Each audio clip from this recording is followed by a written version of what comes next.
Welcome everyone to Totally Online Gaming Group's Twitch channel. We're glad you guys could join us for another episode of our D&D 5th edition campaign, The Blackest Heart.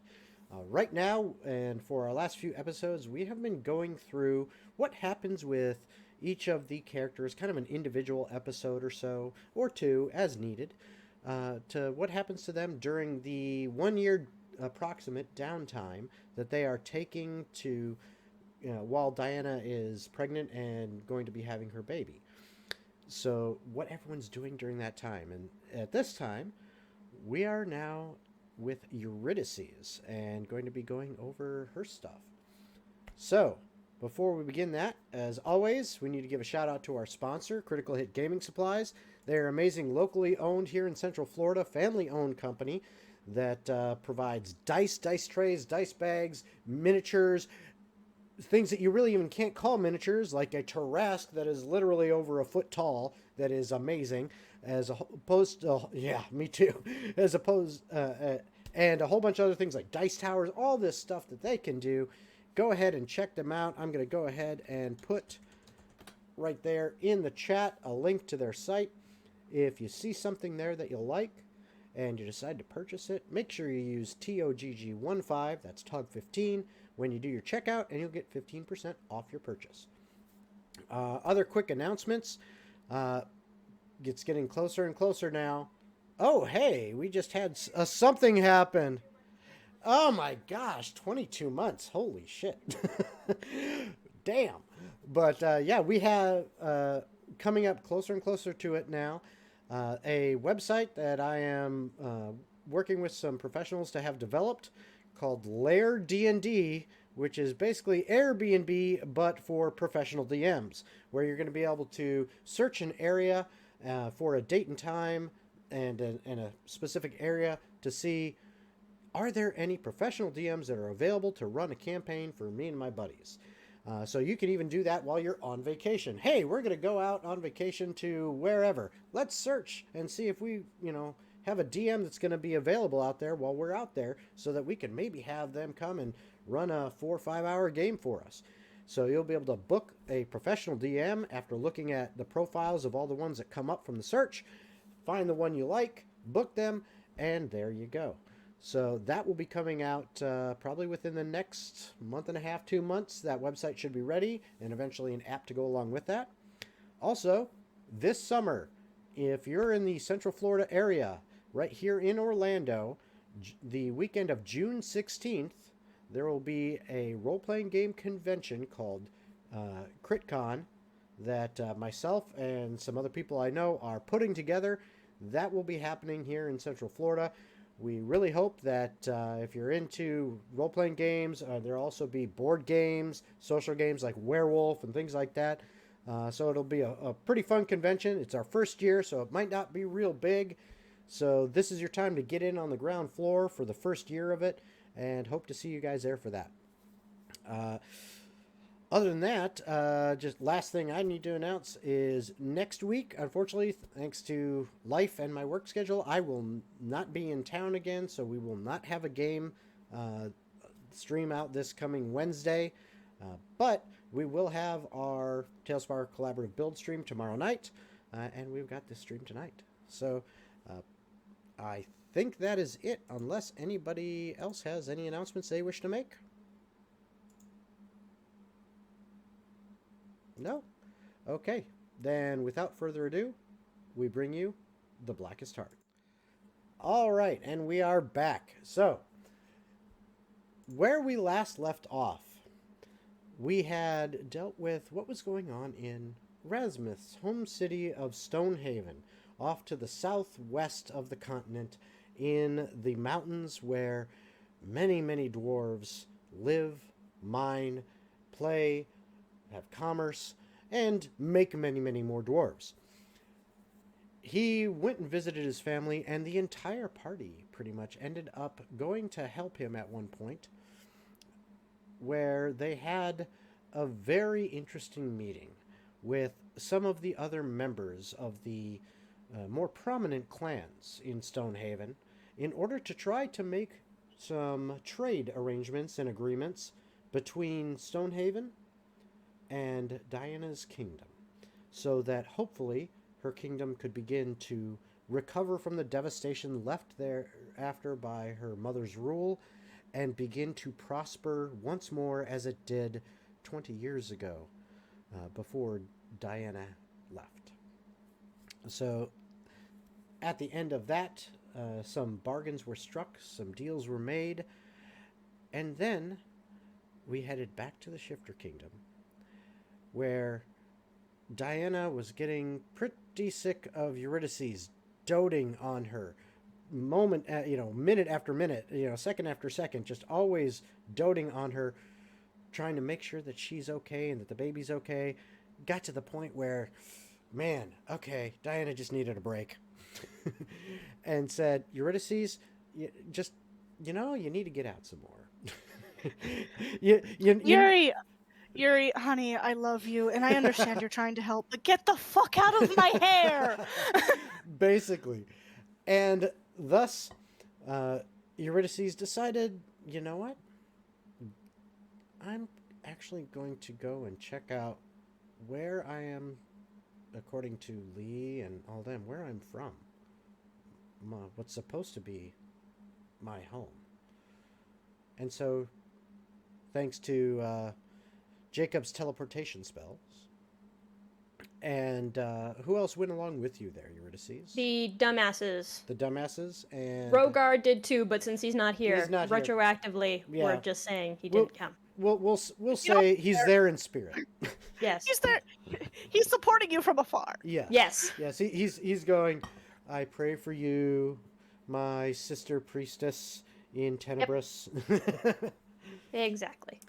So that is where you are, where you left off. You were standing in front of the Moonacre estate, which we shall see here in just a moment.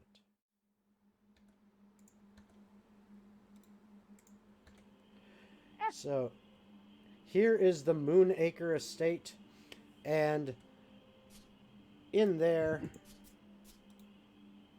hold on if I can make it happen. There we go. So this is what you see. The party, or in this case, yoink, yoink, and yoink. You see Hrim, Jacob, and Eurydice standing before the gates to the Moonacre estate,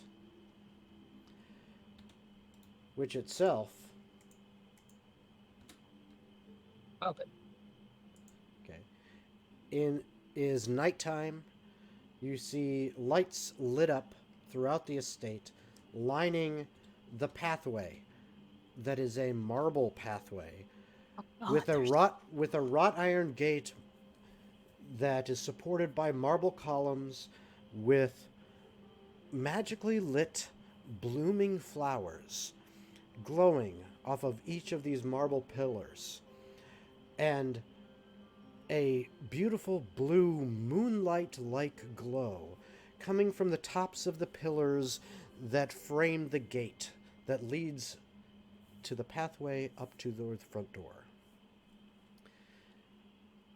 As you stand there, looking upon your childhood home, you have a twinge of memory at seeing this place. But it doesn't all come back yet. You see the thick forest that surrounds the estate. And in this early evening where it has just gotten dark, mist still kind of hovers across the ground a little bit, giving an eerie quality to the grounds. Looking upon this estate,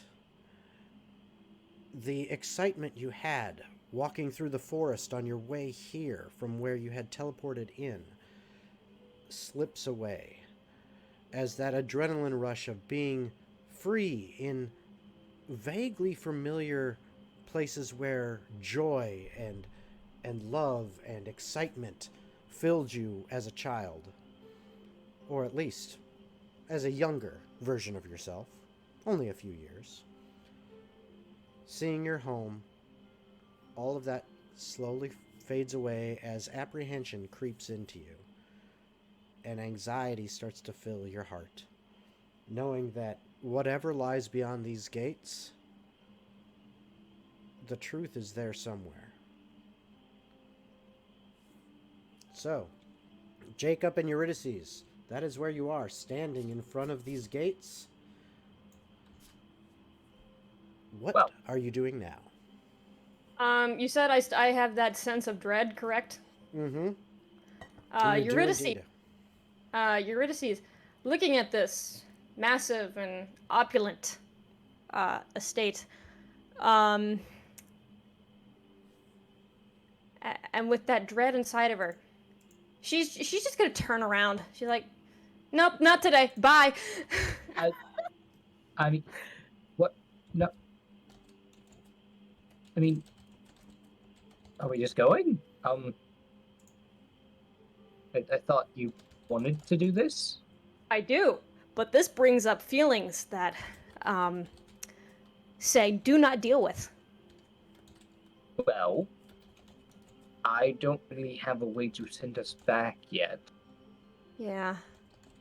So it's either we stay inside of the place we teleported to, Lee's family home, Yeah. or we try to move through this place. I'm not sure which one would work. Okay. What say you, what, do they actually have an adventuring group, or are they just actually called the Dumbasses? They're called the dumbasses. Also, they're squatting at Lee's house. Stranger. Yeah, because they're wanted people. They tried to kidnap Eurydice, remember? Alright, well, Kidnap. do you need me to knock then? You know what? I'm just okay. Okay. Eurydice.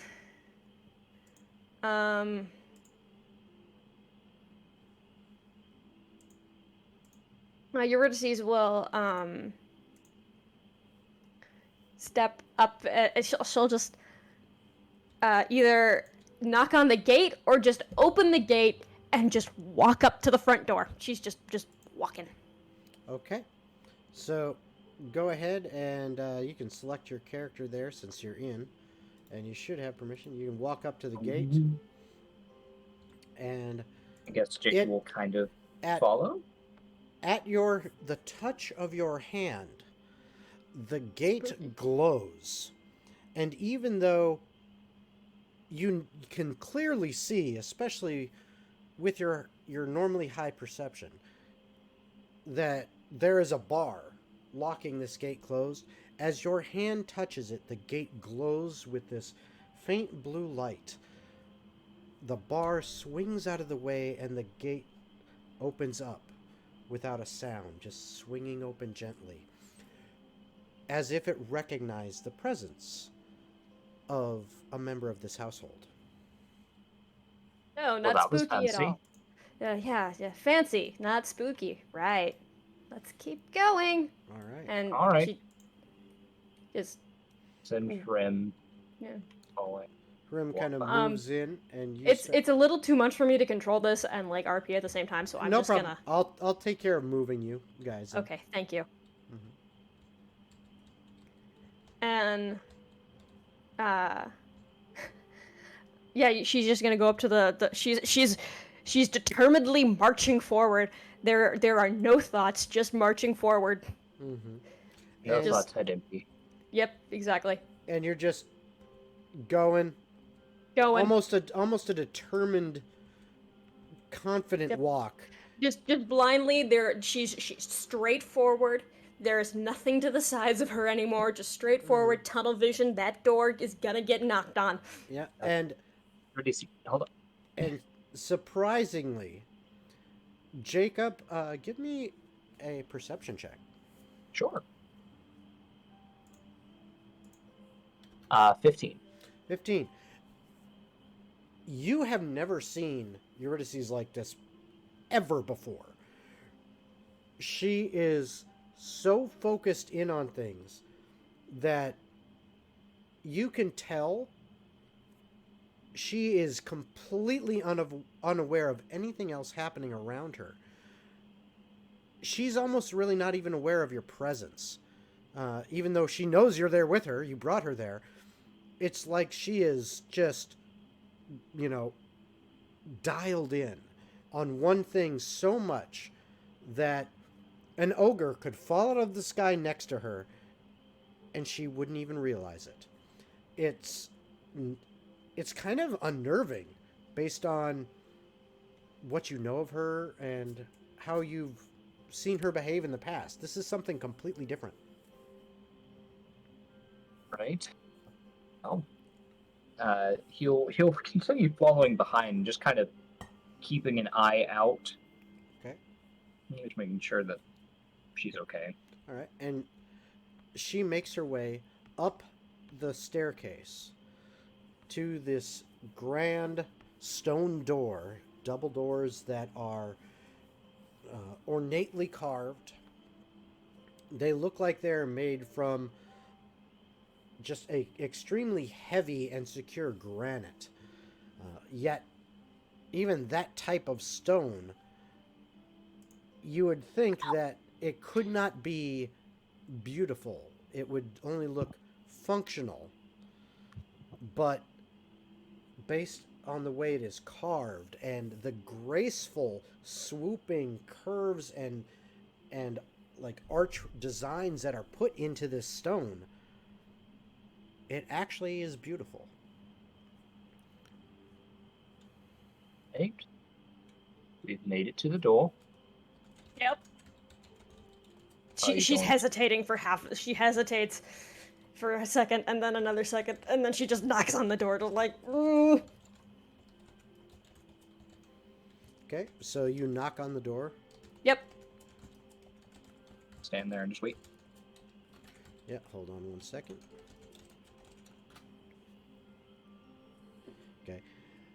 And, to clearly answer your question there, Diana, basically, her behavior is so odd that... Oh, like I said, I wasn't questioning in the sense of, negatively. It was more just because I'm trying to learn more about what each individual tiny thing does. So I'm like, wouldn't that have been an insight check? Because it has to do with... Yeah, well, I could have done that as well. I could have made... But it's just so obvious. Yeah, it is so obvious that it's one of those things where... if you notice it, you can see it. That kind of thing. So, that's why I was asking, because I'm like... no problem. I just want to make sure you understood my thought process. Yeah, no, I would have waited for you to just message me back. That's why I just messaged you. No problem. All right, so as you get there, you knock upon the door. A few moments pass, a few moments more, and then eventually the door opens. Oh, God. And standing... She's standing ramrod straight, shoulders back, head like she's just like a soldier in line right now. And standing in front of you, you see an older woman. This woman is wearing simple clothes. They are clean and they are nice, but they are simple. She does not look to be purely elven. She looks like there's definitely some elf there, maybe half elf, but she's not fully an elf. And as she stands there, she looks at you for a moment, looks at Jacob, looks back at you, and then her eyes go wide, and she says, Mistress Aurelia? Oh my God! Where have you been? Out. I mean, I guess that's technically fair. And you actually see her eyes begin to well up with tears. And she reaches out to you, almost like you would expect a grandmother to reach out to their child and embrace them, to their grandchild and embrace them. She reaches out, stops short for a moment, Like Eurydice goes into a defensive like karate stance, just like no touchy. And Jacob, go ahead and give me an insight check. Sure, I'm really great at those. And Eurydice, you can as well, but you're at disadvantage. Insight. 25. Just as well as I thought it would be. Disadvantage? Yes. I rolled a 12 and a 13. Oh wow. Jesus. 7. Okay. You don't seem to pick on it, but Eurydice, you actually pick up, and it's because you're more familiar with, even though you can't quite remember it, this is something familiar to you. As she's trying to reach out to you, she stops herself short as if she's remembering her place. Oh. She is not a noble. She is a servant. And, initiating contact with one of your stature would be wrong on her part. Yeah. So she stops short and she kind of clasps her hands, and tears are kind of coming down her face a little bit, her cheeks, as she looks at you, and she tries to stammer out words, but she's kind of choking on them. It's like she doesn't know exactly what to say. Are you okay? Yes, it's just been so long. We thought you lost to us. Oh, wow. It's been 4 years. Not that long, honestly. And she's just like, can me and my friend come inside? Question, has it actually only been 4 years? Yes. Okay. And she's like, of course, mistress, of course. And she looks at you, Jacob, and says, sir, how may I address you? Pull the Jacob. royalty title. Jacob. Do not pull the royalty title until I accidentally drop it. Yes, Jacob wouldn't be thinking about royalty. Sir Just know Jacob. my name. Sir Jacob. Yes. Jacob is fine. You don't have to add the sir. Yeah, it's just Jacob. Very well. And yes, you can please. drop my title, please. It's really weird right now. Also, you call me Eurydice. New name. Yes, mistress, of course. I mean, yes, Eurydice. Thank you. Eurydice. Eurydice. Yes. Eurydice. Eurydice. Okay. You rid disease of violence. Exactly. Yes, very well. You don't ride disease. And she You rid disease. And she walks yourselves. Yoink! I'm just throwing someone in there. There you go. So she leads you guys. Come on. I couldn't steer. Come on, cut away. There we go. So she leads you guys in, and she kind of stops at what you, I guess, would call the crossroads of the entryway, where you can either go left or right, up the stairs, or alongside the stairs towards the back, and basically kind of is observing you, waiting for your lead as to which direction you are wanting to go. Eurydice is just like, okay, let's just assume that I don't remember where anything is, or how to act, or whose name is who. You saying this out loud? Yes, I'm saying this as Eurydice. What do I do right now? She's asking the woman, the old lady. If I may, yes, let's follow me, and she actually takes you upstairs. Oh boy. Stairs. Yep, upstairs. And let's see, and takes you if I can get to it.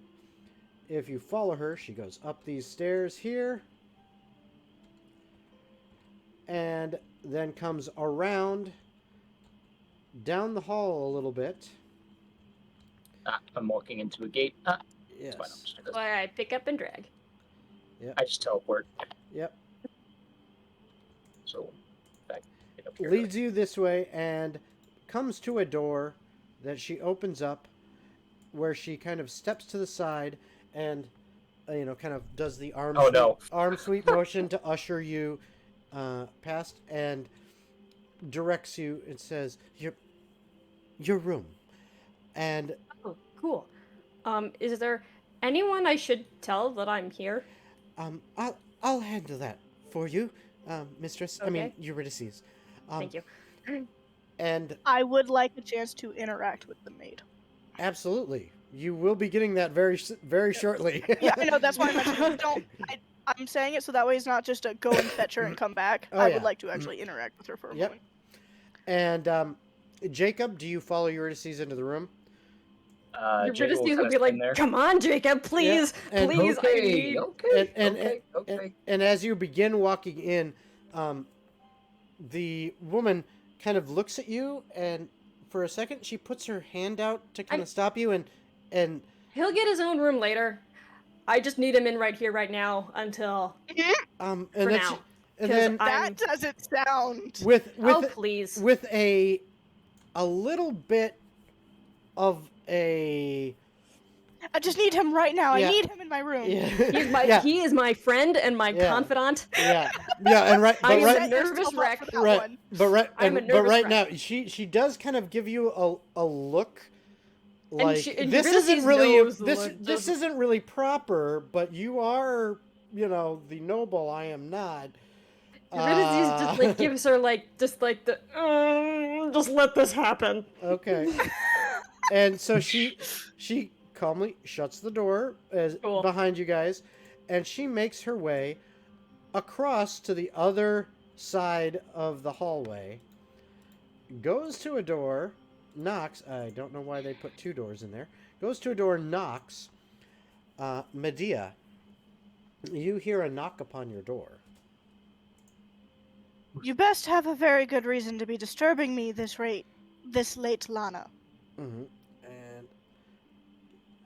And I don't have another good elf character, so I am just going to steal a human. Because why not? Here, this one. In this one, Medea apparently is holding a beer at all times. Yay! A wine glass to carry. But just fancy.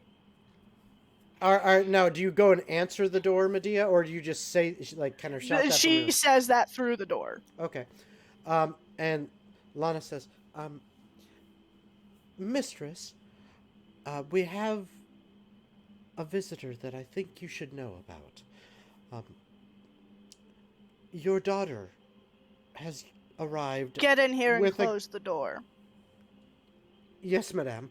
And she comes in, and as she comes in and closes the door behind her, it is clear, without even any kind of rolls, that at the tone of your voice and you saying that, there's a little bit of fear in her eyes.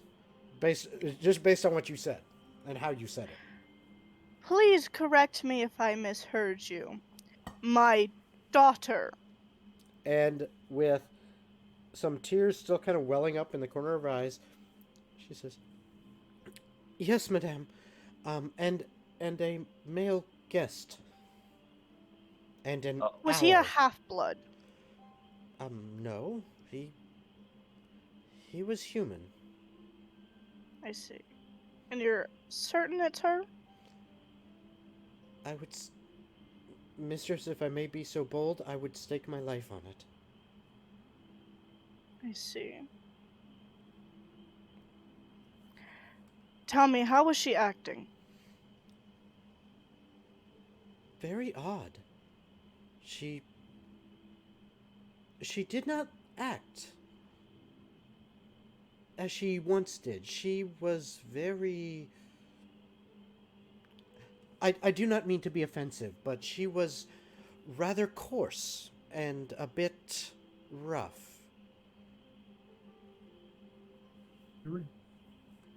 Forgive me for my impertinence if I offend. And that's all. She just shows up and you showed her to her room. And you can see she is clearly even more fear has kind of crept into her expression as you can tell she feels like, oh shit, I'm about to get punished. And she kind of, bows her head down a little bit and she's like, I'm sorry if that was improper, madame. She is a mistress of the house. I thought it best to make her comfortable and then inform you immediately. I'm so sorry. Quiet, Lana. What did she say when she arrived? She said to call her Eurydice? And other than that, well, she said... It was very odd. She said, pretend I don't remember anything, and just tell me where I should go next. Can I do an insight check to see if her mother is smart enough to put together... Okay, does she actually have no memories, or is this just a ploy? Absolutely. Or does this woman truly believe she thinks she has no memories? Yeah, absolutely. Go ahead and roll insight. I could give her Diana's fucking stats, because I have it pulled up. Wait. I don't need to, I got a nat 20. God damn your dice.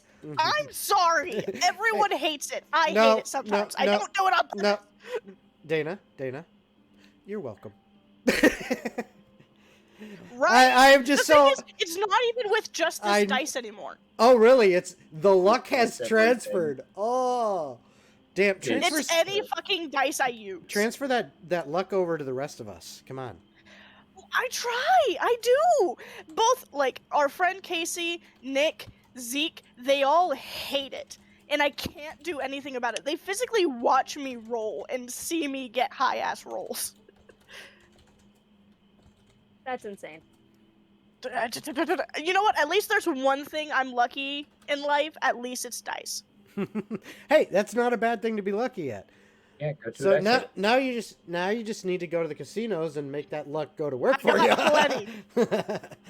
I live in Reno. I got plenty. Oh, I know. All right. Anyway. Okay. Good. So yes, Medea clearly can tell based on the information that she's getting from Lana and how Lana is saying it, that if this is indeed her daughter Aurelia, that, well, Lana's not lying about what they've said. She's clear on that. And if what she has been told is true, well, maybe your daughter doesn't remember what happened. In fact, you're pretty confident she probably doesn't.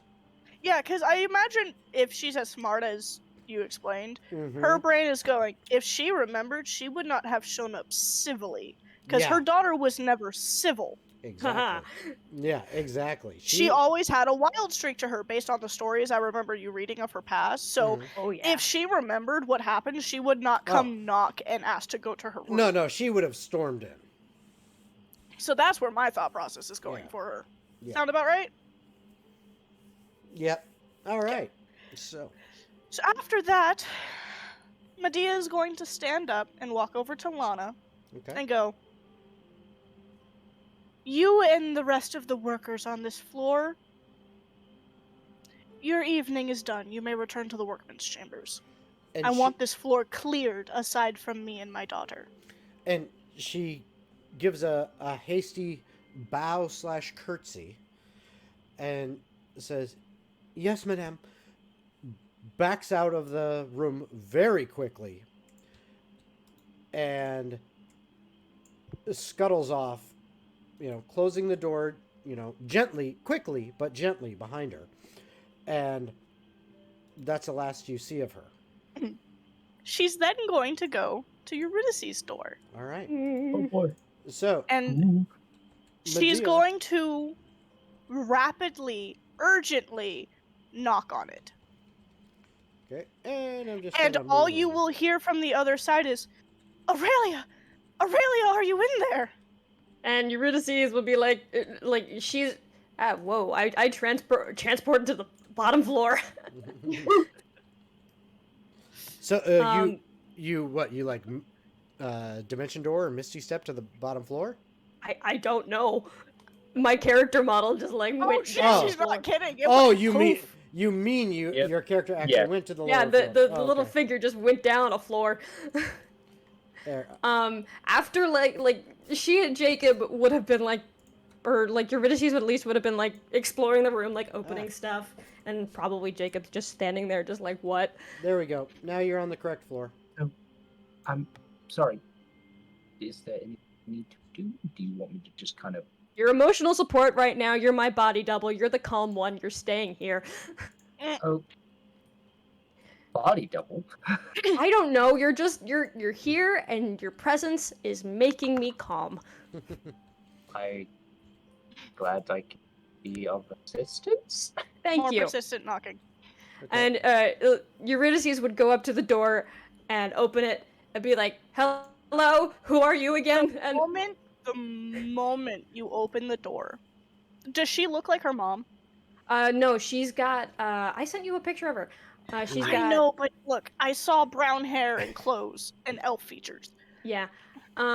She's got actually lighter blonde hair and greener eyes.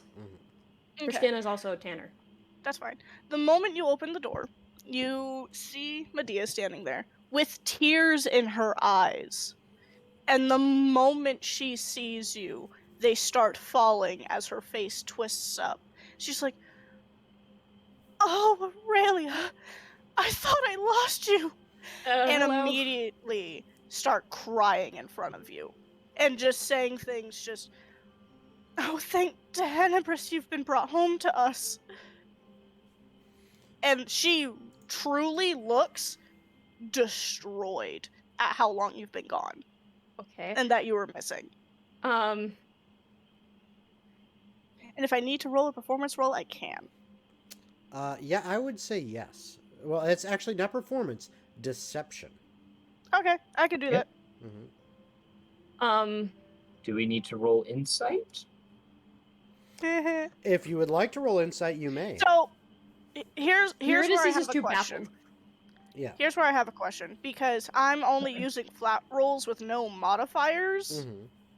Let's just say this, that I'm pretty sure, and I'm pretty sure that Shelby would agree, her mom is very intelligent, very charismatic, and very manipulative. Yes. So I would say add 10 to her roll for deception. Oh god, okay, 29. Yeah. Oh, I want to see just because I can. Yeah. I would have gotten a 25. Oh wow. 29. Yep. I got a 4, so I don't know. Okay. Good for you. Yep. You are not. You're like, wow. This is she really missed her daughter. She did. This is weird, because from what I thought that wasn't going to be the case. I'm just uncomfortable. Exactly. It is definitely an awkward situation for you. Yeah, no, Eurydice is just standing straight again, just like, hello, mother, and she just puts out a hand, just like handshake time. Aurelia, are you all right? I'm your mother. Come here. Give me a hug, sweetheart. I have not seen you in 4 years. And Eurydice will step forward and like gently, just like a half, like kind of just like, okay, like not really like not comfortable, just like, I don't know what I'm doing. If you allow the physical contact, she is hugging you. Yeah, Eurydice will allow it. And one thing that will slip out as she's hugging you is, "I truly thought I lost you. I thought those damned half-bloods killed you." Oh, No, like she's like just like patting her mom's back, just like it's okay. She's like, no, Come. Are you hungry? Have you traveled far? No. Is there anything I can do to help? No. Well, I mean, I will say that there was a bit of an accident when I left, and I don't really remember much. It doesn't matter now, dear. You're home and you're safe, and that is what matters. Oh, cool. And Eurydice you don't need to smiles. You don't need to trouble yourself over events that harmed us all. Insight check? Go for it. Do I need to roll another deception? No. Is that some bullshit? Just message me whether or not you are telling the truth or not, even though I already know. Oh, fuck no! 18. 18. Okay. She had rolled a 29. Well, yeah, but that was on previous what you were doing. This, you are just I only outright... have a +2. This is about the best I can get. Yeah, you're just outright saying things. But you got an 18. Do you want me to roll another deception? No. What I'm going to say here is that, Jacob, you think she's sincere, but there's just something, just a tiny little sliver tickling at the back of your mind that, I'm smart enough to know what I've heard from Eurydice. And Lee. Well, that's what I was going to say. What I've heard from mostly Lee. Yeah. Mostly Lee. And that's what I was getting to. What I've heard from Eurydice from the little bit she remembers, and what Lee and Orion and the others from the dumbasses have mentioned, mostly Lee because he's really the only one who's kind of talked about it, and you've mostly really only heard about it more, I should say, overheard about it, because it's not like he's sitting there explaining everything about Eurydice's past to you. But there's enough. Eurydice, during these discussions, though, Eurydice was not present. Yeah, but you're smart enough to know that is something just doesn't add up. There's just this tiny little twinge of, she seems sincere. She seems really sincere, but, 1 + 1 doesn't equal 7. Right? Jacob's still going to be kind of quiet. Mm-hmm. Keep his, facade as best as he can. Okay. Mainly for him making the different, quizzical... Medea will finally notice Jacob behind Eurydice as she, pulls back from the hug and goes, There you turn me. I'm so sorry. Please forgive my lack of manners. I am... What is their last name? Moonacre. Mm-hmm. I'm Lady Medea Moonacre. I run the estate here. And did you help my daughter find her way home? Yeah, he's a friend. He killed me once. It was great. I'm sorry, what? No, it's fine. It's fine. It's fine. It's all in the past. Like you said. She kind of deserved it. She's going to pull Eurydice closer to her and speak hushed so Jacob can't hear. And, sweetheart, are you sure it's wise to be around people who wish you harm? No, he's fine. He's like my best friend. And yet, he tried to end your life. Yeah, no, I know we raised you better than to travel with such reckless... I deserved it. And this is something I'm bringing up that you told me to. Okay. I know we raised you much better and smarter than to hang out with such people. You know your safety is more important. Yeah, but it was kind of fun, so... Yes, well, you don't have to worry about that any longer. Oh, why? I will... He's a king. He's a king. That gives him diplomatic immunity. The moment she says that, Medea's eyes are immediately going to go to Jacob. Eurydice was just like, okay, she doesn't like him, that means dead. Yeah, and I'll let this be a free thing. The moment she looks at Jacob, if Hrym is paying enough attention, she can see that slight moment of, I need to change something, doesn't know what it is, doesn't know if it's a game plan, the way she speaks or something, but just, oh shit, he's a king. I need to do something. Okay, so Jacob? Yes. Where exactly is Hrim? Is he like on your shoulder? Yeah, Hrim would be sitting there on the shoulder, kind of like with Jacob looking. Okay, well then he definitely sees. He definitely sees that, and he and can't. gets that. I will say, I don't think he could tell if it's like malicious. No, but but he can definitely tell that there's that kind of just momentary flash across her face of the kind of the, oh shit, I need to change something, like you were saying. Forgive me, you said he's a king? Yes. And from which kingdom do you come from, sir? Apology. Jacob wouldn't remember the exact name, but he only remembers her always. I can only remember her. It was a complicated ass Latin name. Yeah. Jacob will say the name. The Northern Shifter Kingdom. Does she know what that is? Yeah, she would know. I mean, it's something that hasn't been super prominent in the last 20 years or so, but I mean, she's an elf. She's fucking old. So she would know about it. Hang on, I'm sending you a message. Me or DM? DM. Okay. Okay. Because if it is what I think it is, that would be really funny. It depends on if it is what you think it is. Hold on 1 second. There we go. I have finally gotten the name for the Shifter Kingdom, and I'm writing it down. Nice. It is Mutare Regnum. I will type. It was complicated shit. Yeah, I will type that in Discord, and I will put that in chat for those who are. Okay, I sent you the messages.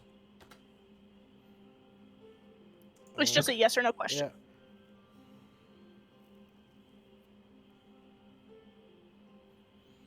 Yes. Cool. I would say yes to that, yeah. When he says the name of the kingdom, she pauses and goes, "You're the king. Forgive me, I did not know she married." Oh. Well, yeah, I mean, it's kind of how things go. I did not...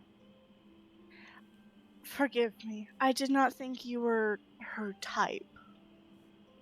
Were you talking about the crazy lady? I'm what sorry, are you which talking one? about, dear? Who do you think the current king is? Lady Crystal. No. That is incorrect. How is that incorrect? Because of like half a year ago or so, we initiated a coup, and her daughter, Diana, is now on the throne, and this is her husband. I see. Diana's like a sister to me. She's the best. I love her. Well, you've sure made some interesting friends while you were away, Aurelia. Now, if you don't mind, you know it's improper for a lady to have a man in her room that she's not wed to. Well, so I do have to request he stay in different quarters. Yeah, no, that's fine. Yeah, I can understand that. Would you like me to address you as Sir or King? Jacob. Jacob, yes. If you would not mind following me, Jacob, so my daughter may get her rest privately. Okay, and Karim is gonna kind of do another quizzical look towards her, where he's like, "It's okay." And I mean, yeah, she just shrugs, just like, "Yep, I'm. But right. This is fine." So Jacob will follow.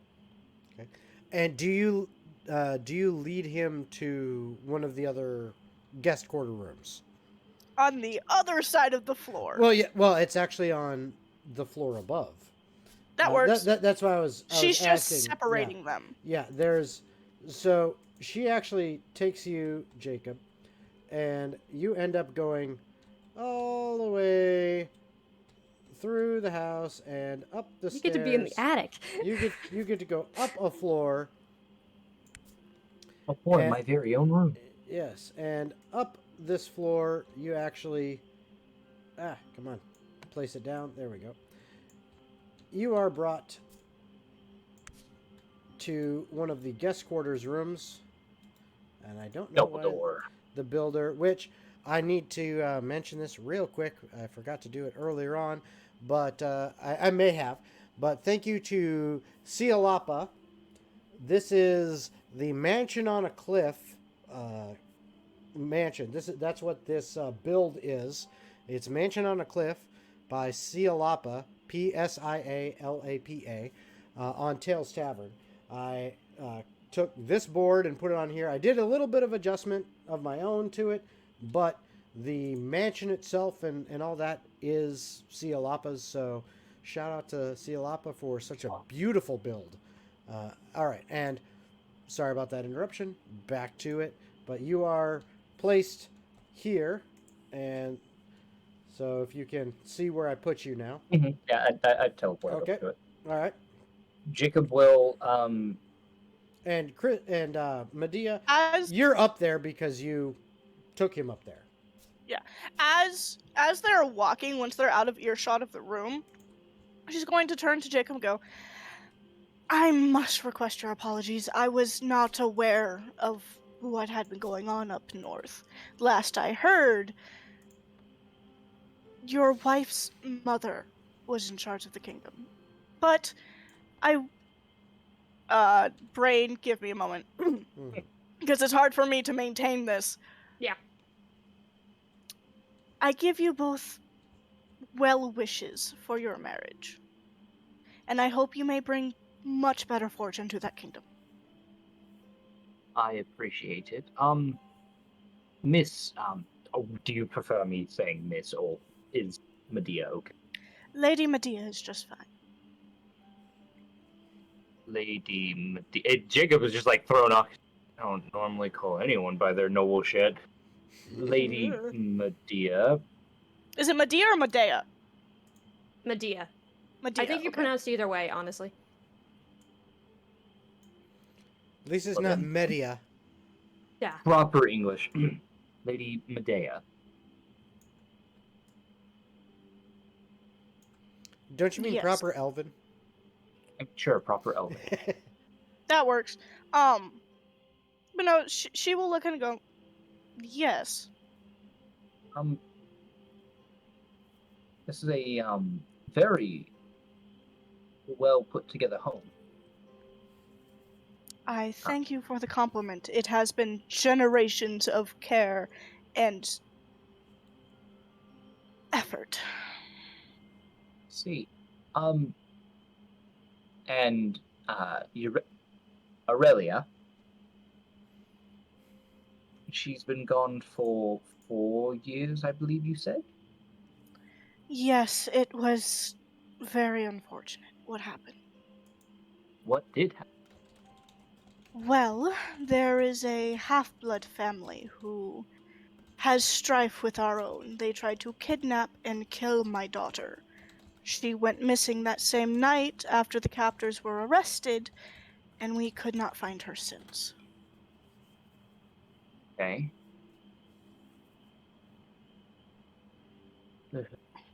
It has been only recently that we've accepted the fate of losing our child. To have her home is something we never dreamed of happening. We thought it was lost.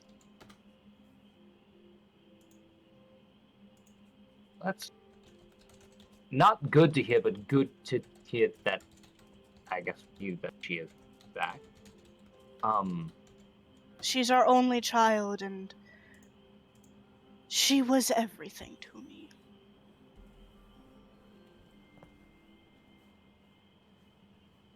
Insight check. Do you want me to roll deception? So it's yeah, he's in the bathroom. So do you want me to roll deception? That is up to you. Okay. So I'm not gonna get high enough. Nope. How high can you physically get? I'm not gonna be able to get it if you're asking me that question. Yeah, because I got a 25. Yep, it's not possible. I can can potentially. Well, hold on. We'll roll an insight. Insight. No. Oh, yeah. She's just a loving mother who cares about her daughter. You told me to play it that way. I know. Shut up.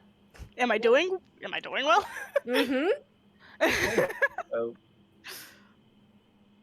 Well. Then. So I must thank you highly for bringing her back safely. Of course, it's relatively not difficult. Though I must ask, if you don't mind after your questions. Okay. What is a king escorting my daughter back? Don't you have matters with your own kingdom? I do. I'm sure it must be quite a mess up there if you had to initiate a coup. There's plenty of work being done, but I have slightly the free time to show up. So your wife is handling everything? She's really good at what she does. I'm going to do a persuasion roll on you. Okay. Because what she's about to say is, I can't imagine having faith in a husband who leaves me to do all the work. Are you sure you want to stay longer? So, is she... I'm trying to figure out That was a 28. Trying to figure out what the persuasion role is. What is she trying to say? Essentially, she's trying to implement the idea in his brain that I should probably be going back home. I shouldn't be leaving her to do all of this by herself. Okay. She's trying to persuade him into leaving of his own accord. Okay. What would you like me to roll? Insight? Well, here is what I will say. As convincing as she is, and as much as that makes you feel that way, Jacob is very confident in Diana's capabilities, even while being pregnant. And he is smart enough to know she can handle herself, and she has plenty of advisors. And right now, you are the only support that is currently there is Lee and the others. They are there as well, but... Yeah, but they're wanted men. Exactly. You are the only, and you know this, you are the only real support that Eurydice has here. So...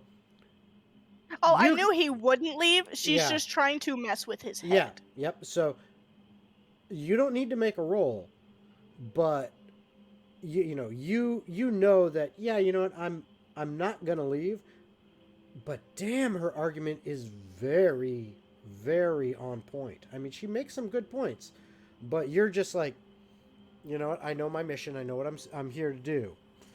Diana would kill me otherwise. Yeah. Full admission, if he left knowing how fucked up Diana thinks her mom is, and he left her there alone... Dude, you would be in the stocks with some whips and chains coming your way, but you know what? I don't know what Jacob's into, so that could be okay. Not in a jail. Yeah. You know, trauma. So, as much as I do wish to be at her side, I also understand that she is very capable. I trust in her ability more than I trust in my own. And I am currently needed. So. Needed? Pray tell, what is it you are needed for? my daughter is finally home safe, and no ill will towards you, I'm sure her father and I would appreciate time to actually catch up with our daughter in our own home. I'm not saying not. I was just... What's the word? He's going to say in Elvish, requested. And then just kind of back. Ah, I see. Asked to come along. Well, it is nice to know she has people she may trust. Sadly, the last person she trusted tried to kill her. So forgive me if I am not as trusting as she is. Jacob? Yes. Roll an insight check. Question, DM. Mm-hmm. Is there any possible chance I could have Jeremiah help? Roll an insight check.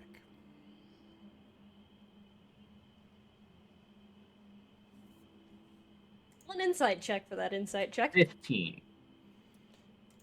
Okay, so you got a 15. Let's go. Okay. Get the help. So,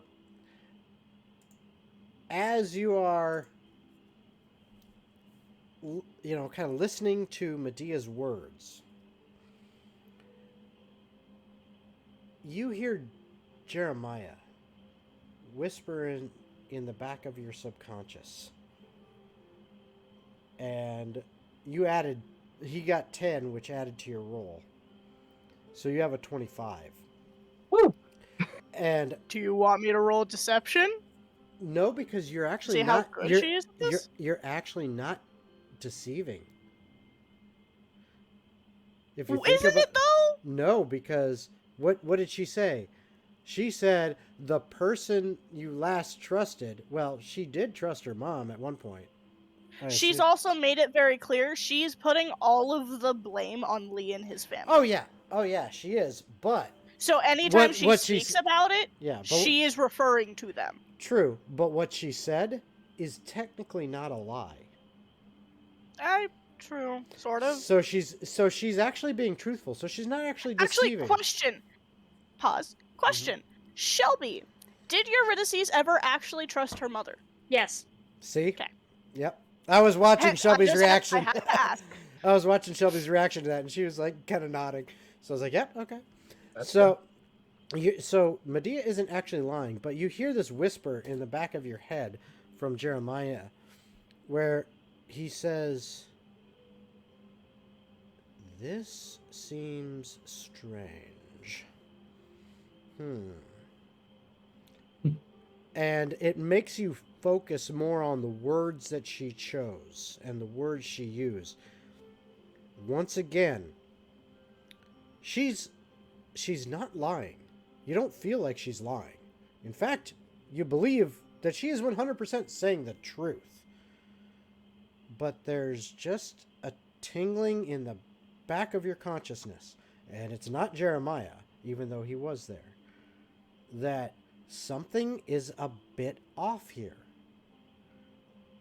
But that's all you're really getting. It's just there's more to this than what is being portrayed, and what you're seeing going on here.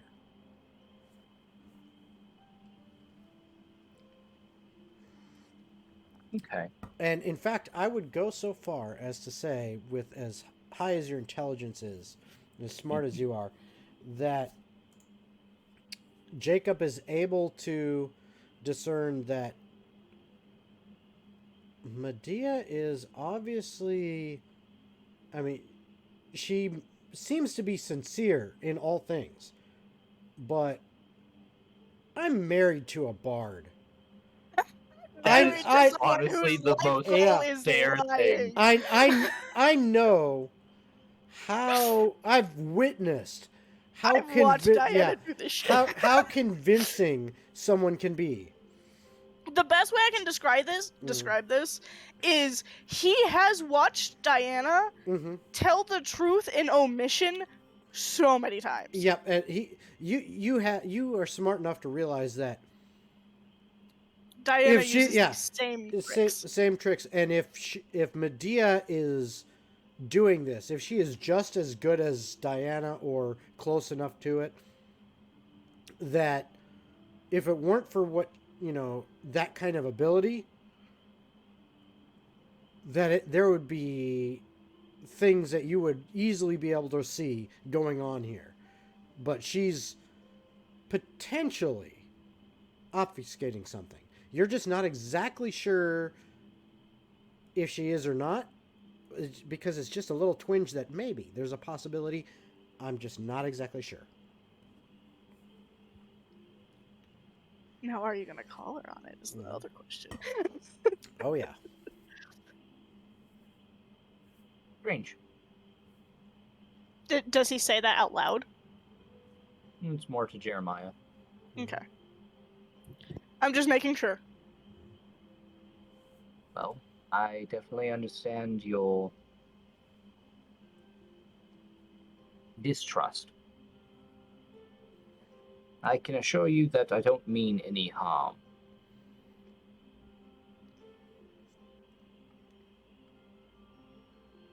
Yes. To Eurydice. I'm sorry, Aurelia, as you have so-called referred to.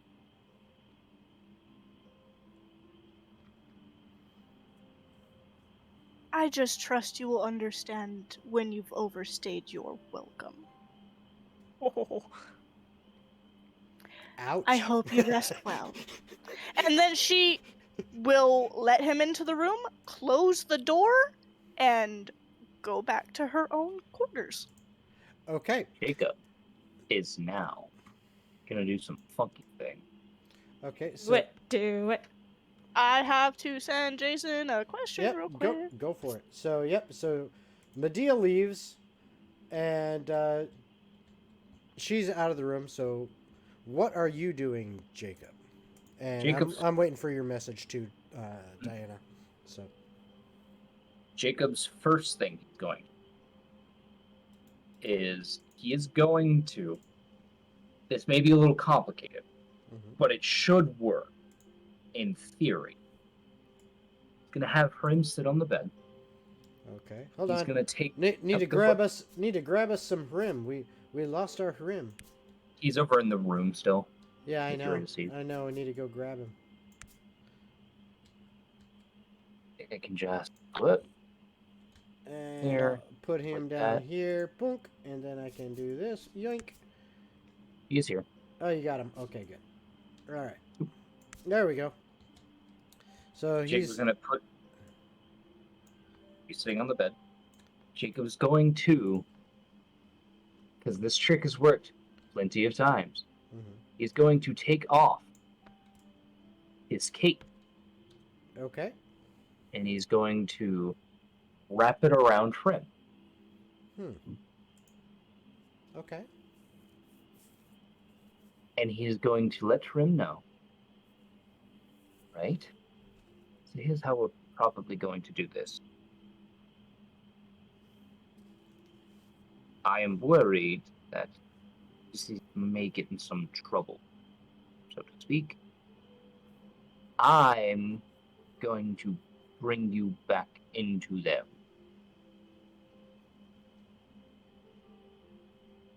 What do you mean? What do you mean by that? I'm confused.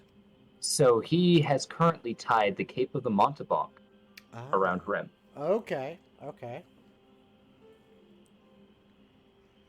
Oh, so he's gonna, like, dimension door or whatever to Eurydice? Can Hrim activate the cloak? Because I thought the creature who's wearing it has to activate it. Yeah, he's wearing it. I'm gonna allow it. Hrim? Okay, I'm just like, can Hrim do that? I'm gonna allow it because it's fucking fun. Yes. It's also the fact of he is the wizard's familiar. Yeah. Yeah. I'm just asking. If you had like a normal dog, if you had like a dog, it wouldn't be able to do it. But like this owl. Yeah, I mean this owl is pretty smart. It's a fey creature. It's fairly intelligent. And so your plan is exactly to do what? So I know mechanically what you're trying to do. He's going to let Hrim cast Dimension Door to arrive back in Eurydice's room because he knows exactly where it's at. Yep. And then he is going to attempt to stealth. Oh no. The best Hrim can to be hidden. Okay, so roll a stealth roll for Hrim in Eurydice / Aurelia's room. All right. Also, I don't know if I made it obvious when I said go back to her chambers. I meant Medea went to her own. Yeah, that's what I figured. Not back to Eurydice. Yeah, no, that's what I figured. Okay. That's what I figured. Oh, when Eurydice, when Hrim, like, enters the room, you would see a puff of smoke. So yeah, but Hrim will see, like, Eurydice is just jumping on the bed, just like, I am bored, and then 15 on that stealth, by the way. Say again, how much? 15? 15. 15. Okay. And then, like, she'll like, Hrim will see her casing the windows and the wardrobe and, like, anything and everything. just. So you're just kind of pacing. Well, no, looking at the window, like, just trying to familiarize herself with a room she should be familiar with. Okay, give me a wisdom check at disadvantage.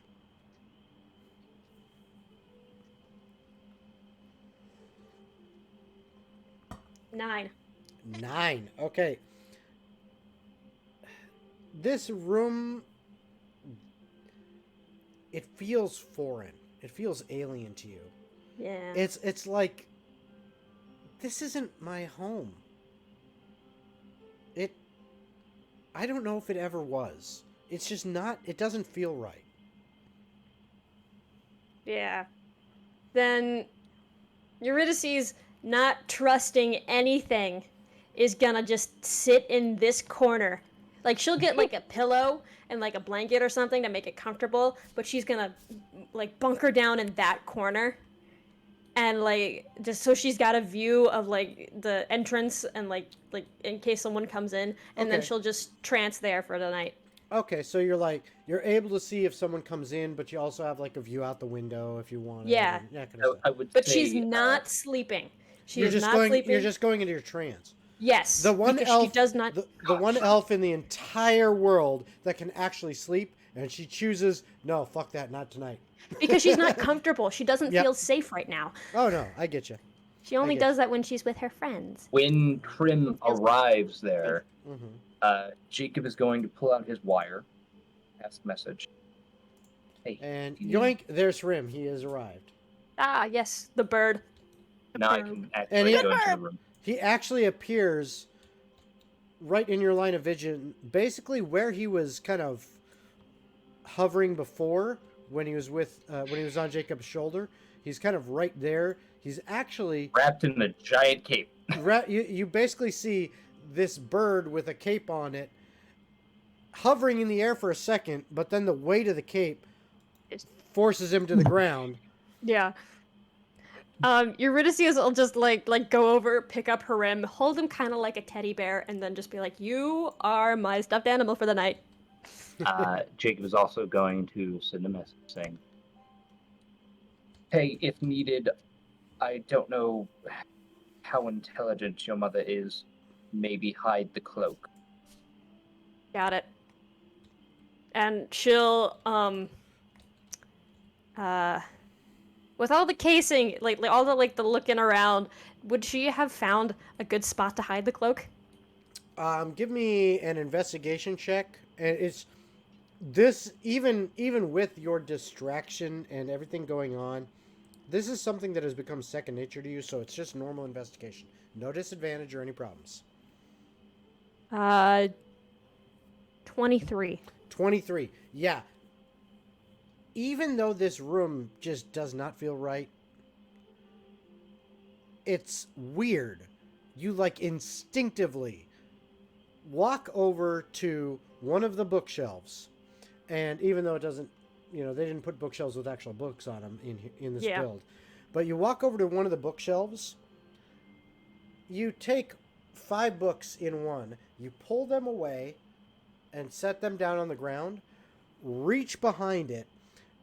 And the back of the bookcase, you actually pull open this secret compartment.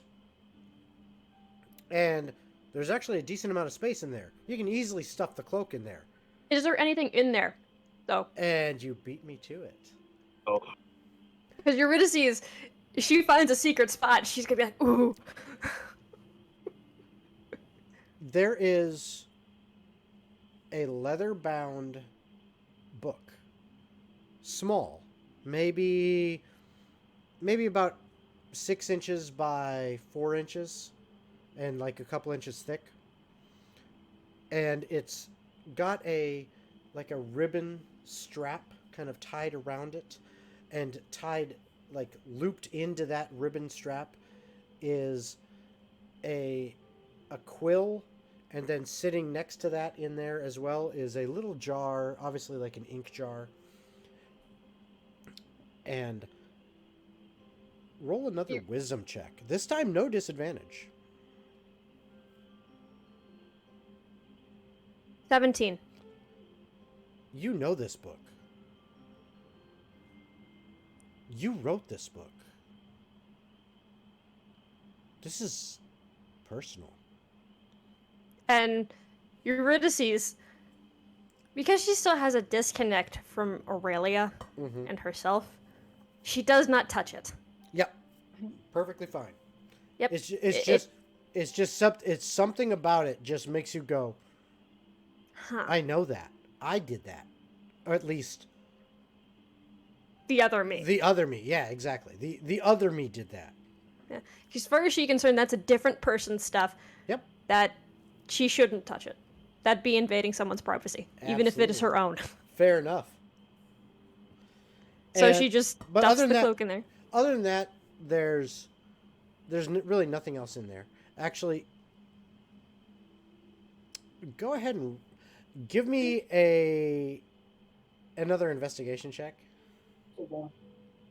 I'm just going to call it an investigation check for this. It might not be really, but it's 20. Dirty 20. Dirty 20. Okay. As you're stuffing the cloak in, it does move the book aside a little bit.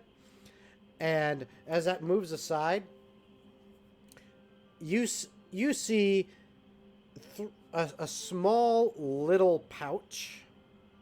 I mean, we're talking something that, you could put it in your palm and close your fist around it and kind of conceal it in there. It's not very big. She will grab. Okay. And do you open it up and look inside? Oh, hell yeah. In there are 4 little pieces of what looks to be some kind of very old hard candies. Aww. I mean, you're not sure how old, but they're old. They're old. They look like they've been there a while. Yeah. Am I familiar with this? I mean, you've seen hard candies in. Oh, no. Like, does it strike a memory? Strike a chord? Actually, these. You remember the taste of them, actually. Aww. You're smart enough to probably realize if I tried one now, it's not going to taste the same. No. But you can almost, just looking at them, you can almost taste them now. How they were or are when they're fresh. And it's a very comforting feeling because it's like some part of me remembers this. Eurydice will pocket it. She's not she'll put them away in the little bag, but she's gonna pocket it because they make her feel happy. Okay. And then she'll stuff the cloak in there, put the books back, and just be like, I'm done. There you go. Hold him like a teddy bear and trance.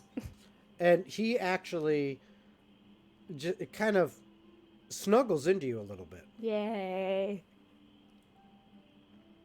Does for him go poof when you sleep? Nope. Okay, I couldn't remember. No, he only goes poof if you hit him. If you bonk him on the head. Or if Jacob is wills Yeah, he is not a concentration. Mm-hmm. And I can only will it if he's close enough. Mm-hmm. All right, so that's what you do for the night. You basically go into your trance, and to try to keep your wits about you a little bit, and at least your attention somewhat on your surroundings, while you do your elven meditation in order to recover your strength and recuperate. Jacob, being human, I assume you get a full night's rest, unless... He's stepping away for a moment. Yep, no problem. So we'll come back to asking you about that. But, Medea, is there anything that you do this evening before bed? I imagine she wakes up earlier than what they would. Oh wait! I still need to answer your question. I still need to answer your question there, Diana, from before. So your question, I was going to answer that out loud. It's yes and no, because, well, she has things, quote unquote, protected, but she also has lots of servants that she requires to go and do certain things around the house at certain times, and she has family members, or at least one, even though he's not very coherent most of the time. And because of that, in general, any protective wards and things in the home are actually coded to the family bloodline, and certain things, like certain specific areas, are only coded to the family bloodline, because she doesn't feel the need. Wouldn't feel the need to worry about her husband actually trying to snoop around anything, because, well, I was more thinking when Eurydice right. was a little younger and still had her rebellious streaks and whatnot. Right. At the very least, her office, only she can activate and move those wards. However, I will say that since the events that did happen,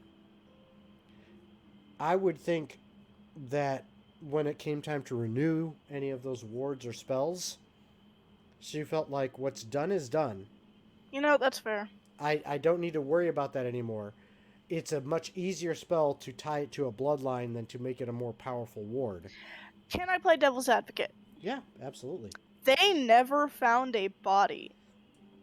True. However, she just went missing. So as far as her mother is concerned, she could very well pop back up at some point. True. Especially with a vengeance, if she remembered what happened. True. However, she herself, and we've already talked about this, doesn't remember exactly what happened. Because of things. So therefore, she would not worry about that. I thought we went with the copy of the memory. No. I thought we went with the erasure. I do the copy. You want the copy? Yeah. Okay. That makes it more fun for me. Okay. But even so, I would say that I'm also trying to think in the sense of how someone like that would think. And if you don't find a body and you don't know the daughter you just tried to essentially murder, if they're alive or not, and could very well come back to try and bite you in the ass. It also prevents, if need be, should her husband get a little too sober. Well, he's not on the bloodline. Yeah. I'm just trying to make it a little more enticing for Yuri. Because I know Yuri. If Yuri can't get in somewhere automatically... Oh, yeah, no, that makes sense. Yes. Yeah. It would push her more. Yes, it would. Just like, I want to go in there now. Mm-hmm. Yep. All right. So, anywho, what does Medea do?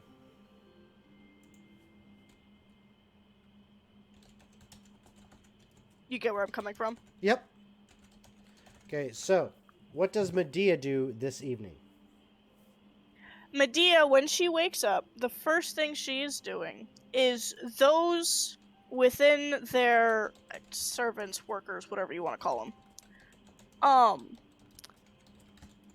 those who she knows is most under her thumb, or those who are least likely to go against her orders, like there's no hesitation, like, you will do what you were told. She's going to have them, while my daughter and her guest are eating breakfast with us, I want their rooms thoroughly cleaned. Should you find anything in any nooks and or crannies, or tucked away in certain areas, I want it brought to my attention. Do not move it. Do not touch it. Just inform me if it has not been there prior. Okay. Or if anything is missing. And this is just in general to the staff? Very select staff. Okay. Is Lana included in this? I will let you know. She's like the head of the staff. You know, you would consider her like the head, you know, like butler / you know, the main house servant. The way she's essentially going about this is, you do not speak of this. You do not mention this. Mm-hmm. Only you will be cleaning the rooms and looking with, like, and there's going to be like 3 or 4 of them. Okay. So that way, if they find anything, they are to bring it to her attention privately and quietly. Okay. So that way, if anything is found, because she does not trust Jacob. Okay. Which, one thing...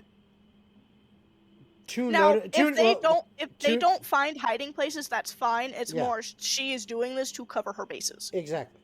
Now, one thing you will notice, you will know specifically, and Eurydice and Jacob will notice this once they come down for breakfast and they start interacting more with the servants, is none of the servants are full-blooded high elves. Mm. All of them are either half-elves, humans, or some other mix. Most of them actually are half-elves. And in fact, I won't even make you roll for it. It's fairly intuitive. Based on how Medea acts, how these servants act, that these other races are seen as a lesser class of person, and therefore treated as such. And you know, it's like they can't hold. That's not okay. I can change it if you're not comfortable with that. It's like they can't hold station, or they're basically treated like a lower class of person in this society. And I will even say that probably for Eurydice and Jacob seeing this, it's a bit unsettling. Yeah. I would imagine so, especially after coming back from a kingdom where everyone is treated as equals. Exactly. I mean, this is like, actually, what the fuck? Yeah, it's actually disturbing to see. I mean, it's very classist. And Eurydice is just, especially, it's just like, 'cause her cousin is a half elf. Yeah, exactly. And you know what I will say is Eurydice. I would imagine that's why her mom never liked Orion. Yep. No, she's only met him like twice. Twice, yeah. Yeah, he also associates and hung out with Lee. Yeah, but he's just another dirty half-blood in her eyes, I would imagine. Yep. Exactly, but plus, I would say he's related to her dad, and Medea does not like her father. Eurydice's roll insight.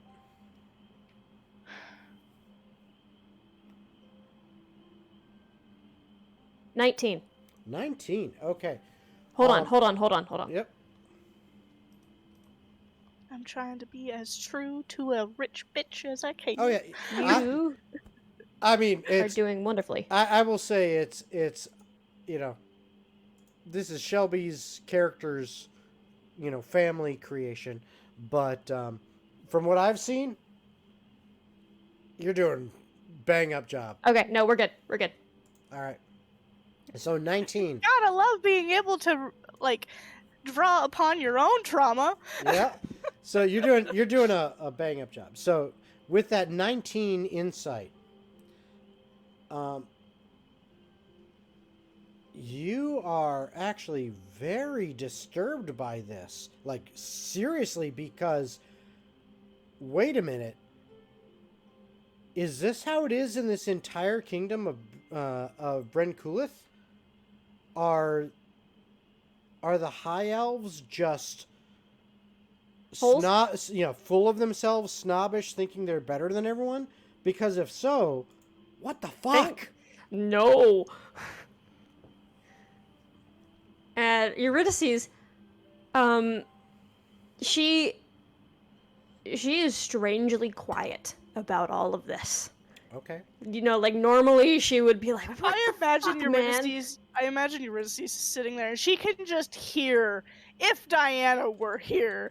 Oh yeah. Oh dear God, the things she'd be saying. Yeah. And Eurydice would be agreeing and echoing her and, throwing stuff at the walls.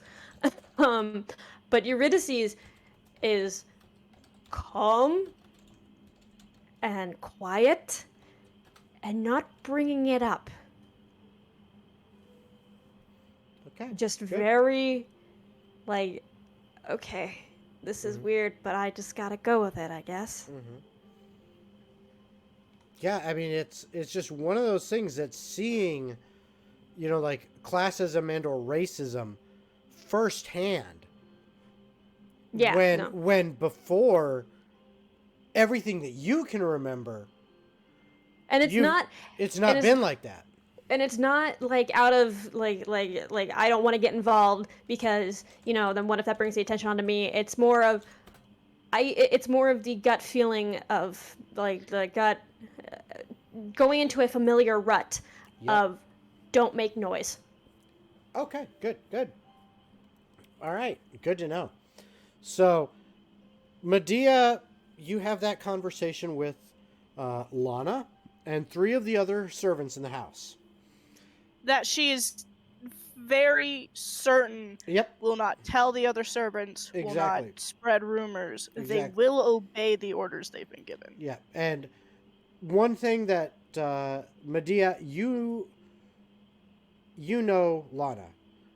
And even though in Medea's eyes she is a lesser class of person because she is half-elven, she has been with your family for a very long time.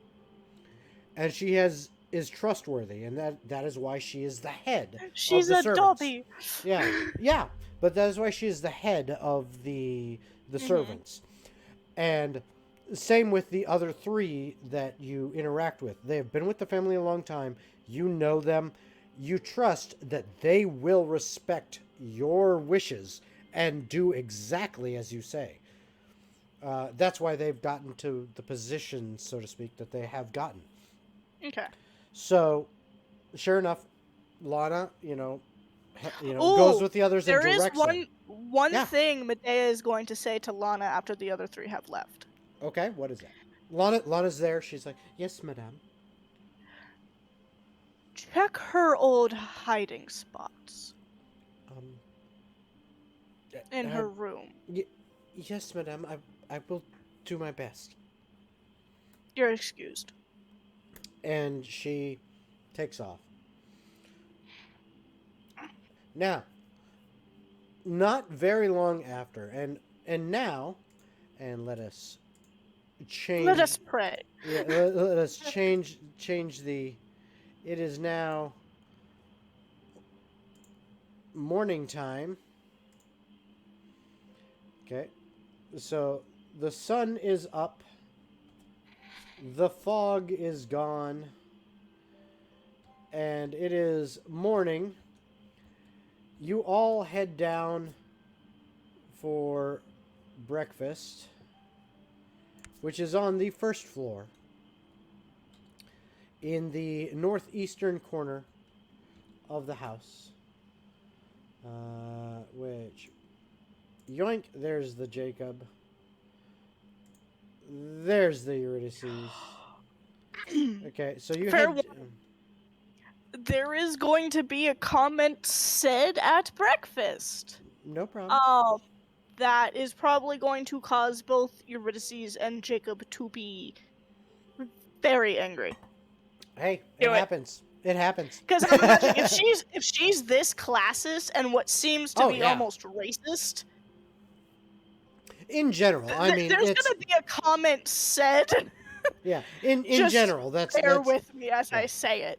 Yeah, in general, that seems to be how the High Elves in Brenkulith, that kingdom, as far as we know, as far as you have interacted with thus far. Now, that doesn't mean all of them, but I do have a question. How far away from the city are we? You're actually only about 3 miles out of the city center.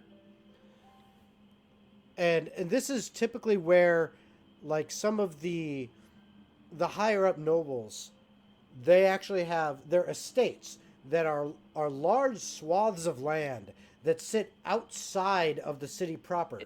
Do we have the biggest estate? One of. Yay. It isn't the biggest, but it is one of the biggest. Yeah. Especially since, and actually give me a wisdom check. 4. Nothing. Nope.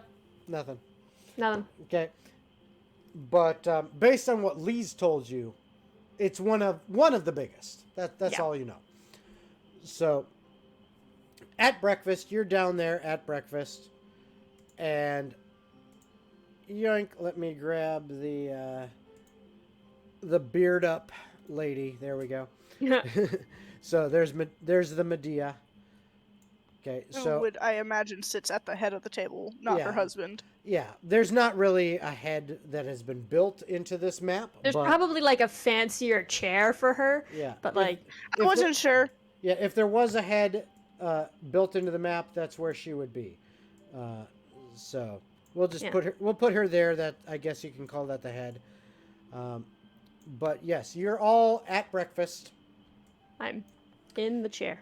And at breakfast, there we go. Medea is sitting at one end of the table, the quote unquote the head. At the opposite end, Eurydice, you see an older gentleman. Uh-huh. He is dressed very nicely, but even though the clothes are very fine clothing, very obviously expensive clothing, they are a little bit disheveled, a little wrinkled, not sitting on him quite properly. There are a couple stains here and there, and he carries himself very slovenly as he kind of sits there, and he just has this smile on his face of kind of ignorant bliss as he continues to sip from a wine glass. Oh, good. And there is, unlike the rest of the seats around the table, yours, Jacob's, your mother's, Medea's, there is actually very little food in front of him.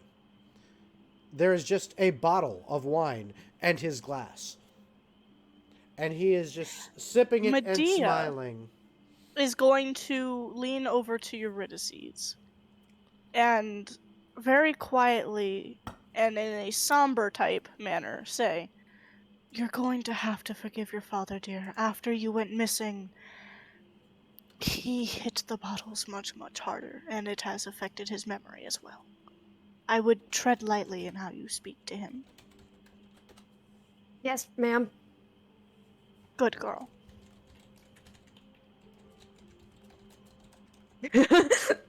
Oh, okay. Okay. No, it's okay. I have to tell you this because it's not intentional. You're saying I'm not a drunk. Okay. No, I'm not. I actually have quite a bit of Jim Beam in him here, so, you know. I have a very prominent Greek naming scheme. Yes, I have noticed that. Yes. Except for those who marry into the family. Yeah, yes. I have noticed your family tree stuff. Yeah, except Medea and Jason are both Greek. Medea was a sorceress and Jason was a hero. He was an Argonaut. Oh, I know the story of Jason and the Argonauts. I mean, come on. Yeah. My name is Jason. Of course I know the fucking story of Jason. So quick thing. They're both named Greek except for the people that marry into the family. That means no. Yeah. All right. So hey, guess what? So yo, daddy's your uncle too. How's that make you feel? Wait. This is the Game of Thrones theme in the background. This is not Arkansas, and I can say that because I have a friend who's from Arkansas. Therefore, I get to make fun of Arkansas just because of him by proxy. I'm just joking. I mean, at least you didn't name him Oedipus. That's true. Yeah, that's fair. I didn't name any of the first generation of children that Oedipus. No, you didn't. That's true. I mean, you do have a good. I'm going to say this. I am very impressed with. I mean, did you do research or did you come up with this off the top of your head? Because I am very impressed with. I know all these heroes because I read about them. Exactly. And Percy Jackson. Exactly. So therefore, I'm very. So therefore, you're using Percy Jackson as your lore origin and Greek shit. At least a basis of knowledge, but then more research put into that afterwards. Right. Because that's what I'm saying. I am about to have words. No, because I'm saying I am impressed with your knowledge and understanding of the Greek heroes and their names and stuff, because I enjoy that shit too. Yeah. So that makes me feel good. I will say, the second daughter of the first generation, her husband's name is Theseus. Oh, nice. Okay. So Ariadne. And down you. Okay. All right. So. Anyway, so he's annoying as shit. So once again, what exactly did you say there, Medea, to Eurydice? Don't be offended because your dad doesn't remember because he's hit the bottles too hard. He hit the bottles harder after you left. Okay, and at that same time, you see the man at the end of the table take a big gulp of his wine, set his glass down, obviously empty, look over at one of the servants with kind of a look of indignation. And the servant immediately rushes over, looks of apology on their face already, grabs the bottle of wine, quickly pours him another full glass, sets it down, and kind of bows and backs out of the way. And he smiles, grabs the glass, looks across the table at his wife, and says, "Good morning, my dear. I trust everything is going well this morning." And he takes a sip. Quite well, actually. Your daughter has come home. Come home? Where did she run off to? That is actually what I wish to ask you. Where have you been, Aurelia? Were you gone long, dear? I don't know for sure. Jacob, you can see that Eurydice wants to say something snarky and snappy, but she's physically holding herself back. Especially because I imagine if she's about to pop off with something snarky, her mother, who is accustomed to her sharp tongue, would have given her a subtle look. Oh, yeah. Of, to hold your tongue. Yeah. You know not to speak like that. Eurydice's... Jacob's just looking strange at everyone at the table because no one has ever gotten Eurydice to stop being snarky. Except Diana. Diana has her moments. Well, she's had her moments. It's not really Diana has never stopped her from being snarky. She has stopped her from talking. Yeah. Yes. It's more Isn't just it the same thing though? No. It's more of convinced her that, well, maybe you shouldn't be snarky right now. It's not stopped her. It's more of a convincing. It's more of a redirect. Yeah, there you go. Redirect. Eurydice will say, after thinking for a moment, well, I've been, I lost my memories shortly after I left, I guess. I'm sorry to hear that, dear. Is there anything we can do to help? I don't think so. I think they need to come back naturally. Well, you're home now, and we will do everything we can to help you get back to the normality you're meant to be in. Thank you. Yes, of course. To the status quo. And he has another drink and puts his glass back down. Eurydice, Jacob, you see Eurydice is just kind of because she's fed up with him already. She's actually going to go, actually, that is a wonderful reminder. Eurydice, blah, blah, blah, blah, blah, blah. Aurelia. She will hold up a hand. Eurydice, I'm sorry, as far as I'm concerned, my name is Eurydice now.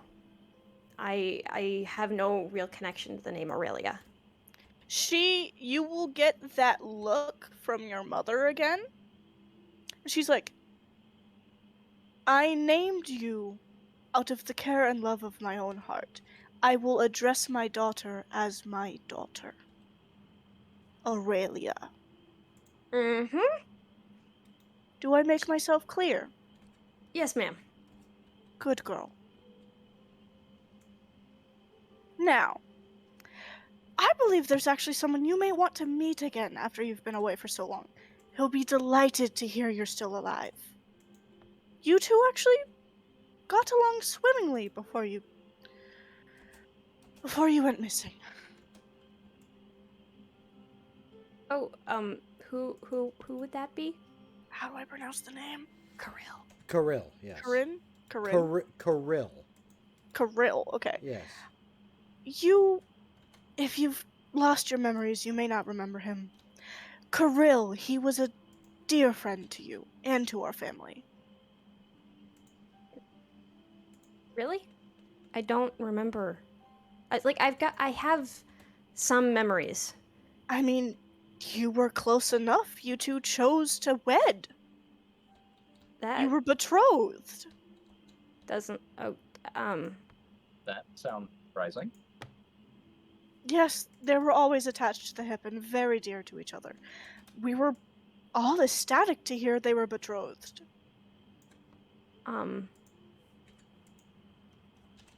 Okay. Okay. If you'd like, I can send word to his family. Yeah, sure. That would be nice. I guess I'd like to meet him again. Wonderful, dear. Now, I believe I have not asked what it is you do, King Jacob. I'm sorry, Jacob. Well, I am a good friend of Eurydice's. I also help maintain connections with various others who wish for travel. I see.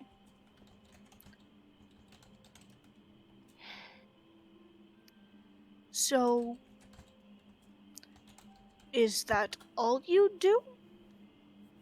Move people around and offer them help with travel?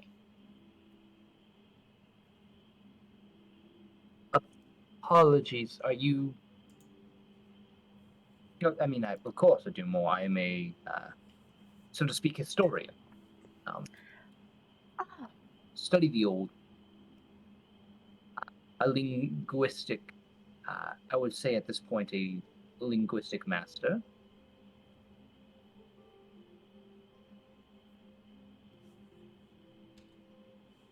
So, what language do you know and what do you study? Well, oh goodness, interesting. Well, I can speak Dwarvish, Elvish, Infernal, Primordial, Sylvan, Celestial.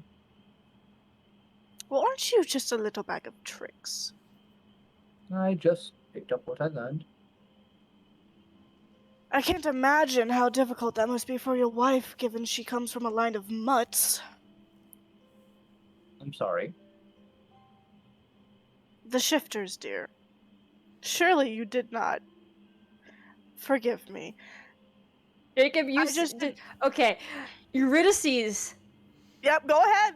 I had figured. Eurydice will slam her hand down on the table and be like, Diana is not a mutt. The moment she does that, Medea will sit forward, and I'm sorry if I'm too loud as I do this. I'm giving you the heads up now because I can't control the pitch of my volume when I do this. Let me move my headphones away just a hair. Just joking. That's all good. Aurelia, you will hold your tongue in my presence.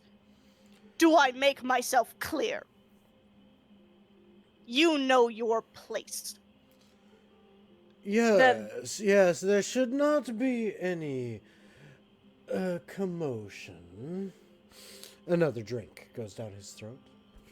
Now, besides, you of all people know how low on the pole the shifters are compared to us. Now, the hand that was slammed on the table slowly goes into a fist, and you can tell she's digging her fingernails into the palm of her hand. Now do we have a problem? She shakes her head no. She's not letting herself talk anymore. She's seeing a trend? Yeah. Good. Jacob. Okay. And then she will just calm down and let it go. Okay. I imagine this has to be a giant red herring for Jacob to see Eurydice get shut down trying to defend Diana. I'm actually going to say, I want you to roll an insight check with advantage, and Jeremiah is helping.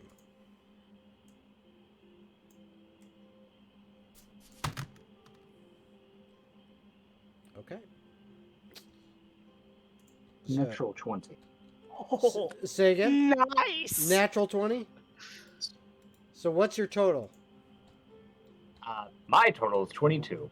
Okay, so that means your total is 36. Oh. Having another mind in your body is pretty good. Yep. So what happens? What actually happens here is, as you witness this, your intuition as well as your analytical mind are observing everything. It almost seems like the conversation, the body language, everything is in slow motion. And you are just analyzing every detail of it. It may help that I also have a passive investigation of a 20. Exactly. But you're analyzing every single detail. And you're like, wait a minute, did Eurydice just... And Medea just said... Okay, there is definitely something going on here that needs to be investigated, because I have a strong suspicion at this point. This is what your mind is saying. I have a strong suspicion at this point that something major happened. Something that Eurydice, doesn't remember because of her amnesia. if she knew what the issue was, she probably would have mentioned it, or she'd be dealing with it and addressing it directly herself. But she doesn't obviously remember it. And you are positive that Medea is now covering something up. What it is exactly, you don't know, but you think it is pretty major and worthy of digging into. All right. With that, not even going to touch on that for a few. Mm-hmm. Apologies, miss. Did you just refer to my wife as a mud?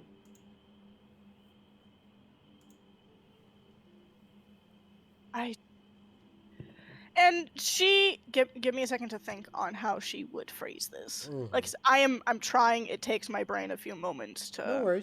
No worries. My head. Understand. Also, quick question for Medea.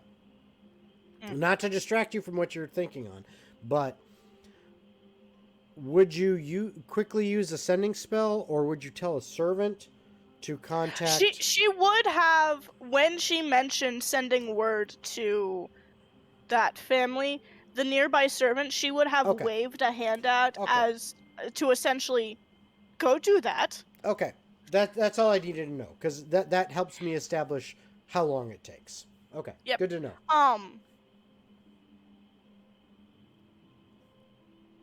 It's taking me a second because everything that I have in my head to say I'm getting yelled at for.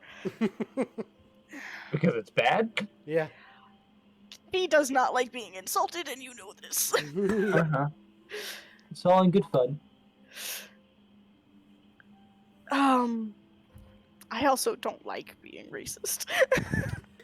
No, that is fair. I don't think any normal human likes that at all. Let me put it this way for you. In 4th grade, we had an assignment that we had to do where it was, because we were learning about slavery and everything else, we were taught, we had a lesson where what were the pros and cons of slavery. Oh my god. We had to give a report on it. What? And I remembered coming home. For the life of me, I could not do the assignment. My parents had to do it for me because I physically and mentally could not grasp the concept of someone being beneath me. That's I don't know. That's just wrong in my opinion. That's an interesting assignment, 4th graders. Because we were breaking down North and South and all that other shit. Yeah, I was taught for the longest time that the Civil War was about states' rights and the Constitution. Mm-hmm. Well, I mean, part of it is, not the majority. No. Hey, hold on. Now, hold on. I'm going to interject here. Let's not get into political talk. No. In the middle of our D&D campaign. If we want to talk we can talk about this later. Yeah, we can talk politics on our own. No, that's why it's taking me a hot minute because having to have that mindset is so asininely difficult for me. But I will say this. I do think it is important for us to address and to be willing to explore controversial topics in the game because it brings them to light and it opens up discussion for other people. So I think, as difficult as it is sometimes, that slavery does, or racism does exist. So having that as a topic in the world, that is why I brought hence that why in. I did it the way I did, and hence why I gave forewarning of she's gonna say something that's gonna piss everyone off. And you did perfect. What she would follow up with is, I do apologize if you're offended, but you were the one who chose to marry a beast. Oh, fuck. In the most politest way. If you're as intellectual as you claim you are, I imagine you have no trouble keeping them tamed. In the most politest way possible, miss. No, you lost that. Medea.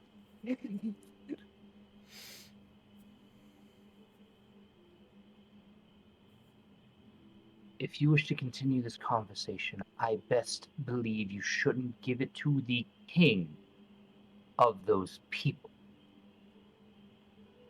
It's about time they had someone in their stature that could actually control them. Eurydice, before anyone else can speak, she turns to her mother. May I be excused? You will remain where you are.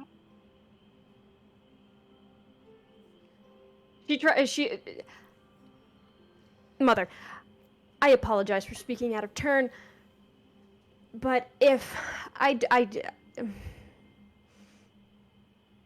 I'm gonna lose my fucking shit. Was that out loud or yes. just you frustrated? That was Eurydice. More quietly, but like she's just... Did Medea hear her? Probably. Okay. I would say as close as you two are sitting, yeah. Because Medea would be at the head of the table, but she would have insisted that her daughter is sitting at one of the seats right next to her. Like right on the side. So yeah, you would have heard it. Aurelia? Dear. Do you have a place, or are you to hold your tongue? Are you the head of the family, or am I?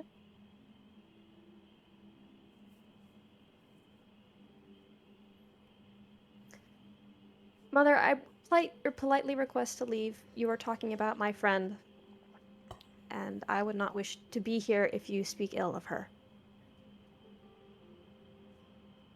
She's gonna take a moment to just watch Eurydice.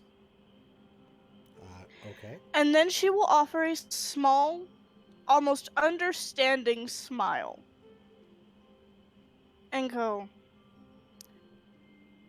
very well, dear. If you wish to return to your room, you may. You are excused. I will come speak to you after breakfast. Am I clear? Yes, ma'am. Good girl. And Eurydice, despite all of her instincts, wanting and screaming to run outside and climb a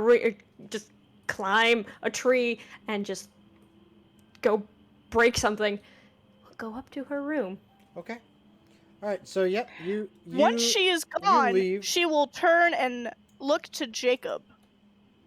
And she will go, if there is a problem with your opinion on social class and control, you are free to leave my estate. Or I can have you escorted out by guards for the disrespect. Your choice. Or will you hold your tongue in how you speak to me in my own home? I believe you do not understand. I understand perfectly well. Those are your options.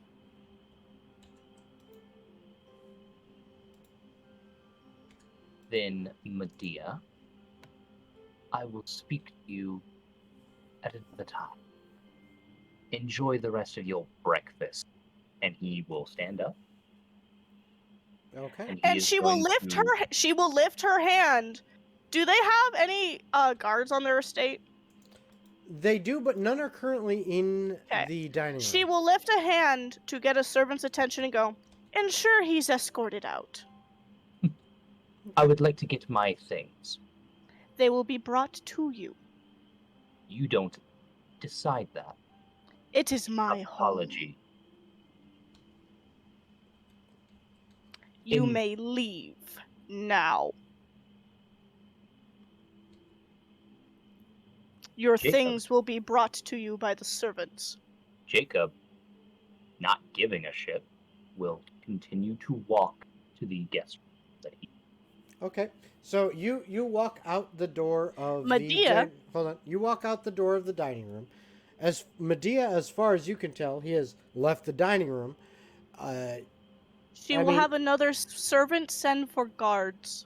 Okay, so she tells another servant to go get some guards and verify that he leaves. Now, once all this goes on... Eurydice hear the commotion Medea would make it very clear that the guards are there to ensure he leaves. If he causes a problem, he is a threat to the family and needs to be removed. So it is very much a self-defense trespassing situation. No problem. They understand that, and they go to fetch some guards. When all that goes down, as Jacob leaves the dining room, Eurydice's father, Jason, no relation, by the way. Yes. Not at all. Looks across at his wife and goes, "Quite entertaining. You bring around some of the most odd guests, my dear," and has another big drink from his wine glass, sets it down, and damn near passes out in his own chair. At which she will just ignore him and go up to Eurydice's room. Mm-hmm. Now, timing-wise, this is taking a little bit of time. As Jacob is making his way down the hall and up the stairs, the servants are eventually trying to make their way to go and collect some of the guards. The guards themselves typically do not stay within the house itself, as they are outside protecting the property from people even getting onto the property, let alone into the house. So it takes a little bit of time for them to get there. Eurydice, you have made your way up to your room. Okay. And since you left a minute or so before the whole little encounter between your mother and Jacob, you have gotten there prior to him leaving the dining room. Jacob, you make your way quickly up the stairs to the third floor to the guest room, where the remainder of your stuff is. So you are currently in the guest room. Yep. Which is on the third floor. All the way up there. Eurydice, you are on the second floor. Yep, you're already there. In your room.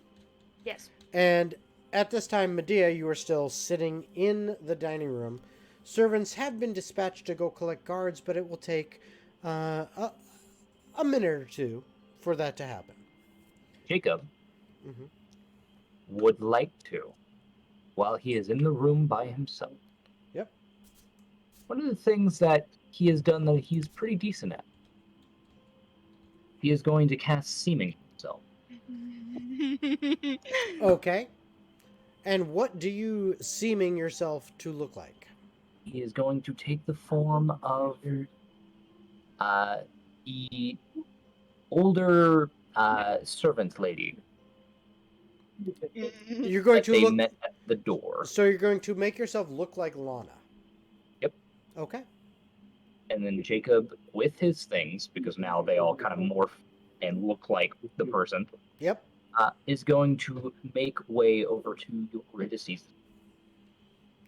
I feel like they're gonna bump into each other. Very well. So, you now... Hold on. You now... And this version is not up here right now. Sorry, Eurydice. Jacob might kill your mom before you ever get to do anything. So... rename... If Jacob knows what's good for him, he won't touch her. Here's the issue. So here you go. Now you have Jacob. You just called his wife a mutt. Jacob / Lana. Boom, and you have permission to control it. So this is Jacob / Lana right here. All right. So He's just gonna casually walk over to where your is, kind of keeping to her mannerisms as he kind of witnessed. Kermit with a fucking gun. Yep, yeah, that's it. That's Kermit with a gun. Yep. So you walk that way. I assume you open the door. Open the door and you head in. Oh, that's the wrong floor. Sorry, you're gotcha. One floor down. Yeah, one floor down now. So I gotta We're on the chandelier. I gotta drop you down. Get off the chandelier, you. There we go. I mean, I guess that's a way to drop down. Yeah. So there you go. So there's Eurydice's room. So you walk in there. Yep. Eurydice, you see Lana entering your room. Hello, very quick, you know who it is. Oh, thank God, Jacob. Why are you disguised? I'm going to murder her in a moment.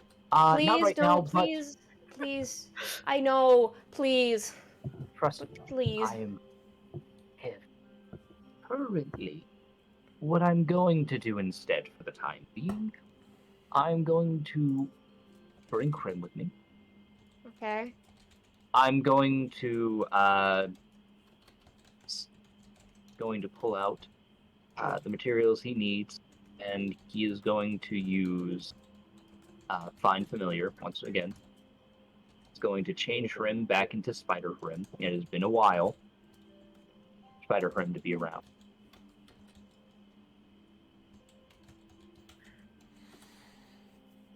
All right. So you're going to be Spider Hrim? Yep. Spider Hrim. And Spider Hrim. Does whatever Spider Hrim does. Mm-hmm. He is then going to look, pardon me, where did you put my... Eurydice will go over to the books and, do her thing and get it out. Yep, so Is it still there? It is still there. Yeah. As one of the things, and Medea wouldn't know this directly, but the servants, while they might know some obvious hiding spots. They don't know all of them. Okay, that's like I said. If they don't, that's fine. They don't know all of them. I mean, Eurydice/Aurelia is pretty damn good at deception and those kind of things. She knows how to hide shit. Yeah. So they didn't find that. So sure enough, when Eurydice moves those books, opens up that secret panel in the back of the bookshelf, your cloak is there, as is some kind of journal, some book, leather bound with a ribbon tied around it and a quill tucked within the loop of the ribbon. Well, that looks interesting. Have you Eurydice isn't really looking at you anymore. She's just kind of she's pacing. Okay, I need that, and he will throw it through the illusion. What I'm saying is, if you took the book, she wouldn't notice. Take the book. Take the book. That's up to you. That's completely up to you. Peer pressure. Take the book. Chug, Jeremiah, chug, take the book, Jacob. Actually, you know what? Here, this is what I'm gonna say. Yeah. Jacob. Yeah. Go ahead and give me an investigation check. Sure. I will be right Actually, back. no. Let's change that to an insight check. Actually, sorry. God damn it! All right. Hup. That is a 14. Good enough. All right. So, with that, I'm not good at insight, guys. You see that, and you put two and two together. And yes, small voices scream out in the back of your mind, "Take the book." Chug. You put two and two together, and you're like, "Wait a minute." Eurydice showed me this hiding spot. There is a book in this hiding spot. Now, I don't necessarily want to be nosy or pry into her background, but something's fucking going on. I've already determined that. And this might be something that the former person that she was, this Aurelia, put in this book. This might be some kind of journal or diary. She might have put something in here that is going to help me figure out what the fuck is going on. Following that up, from kind of going into the dining area and such, would Jacob have noticed what kind of common race are the servants? Mostly house elves, he said. Most of them are half elves. I said house elves. I said house elves. Yes, most of them are Dobby. No, no, and creature. And creature. No, most of them are half elves. A couple of them, that you've seen probably in total, if you really counted it,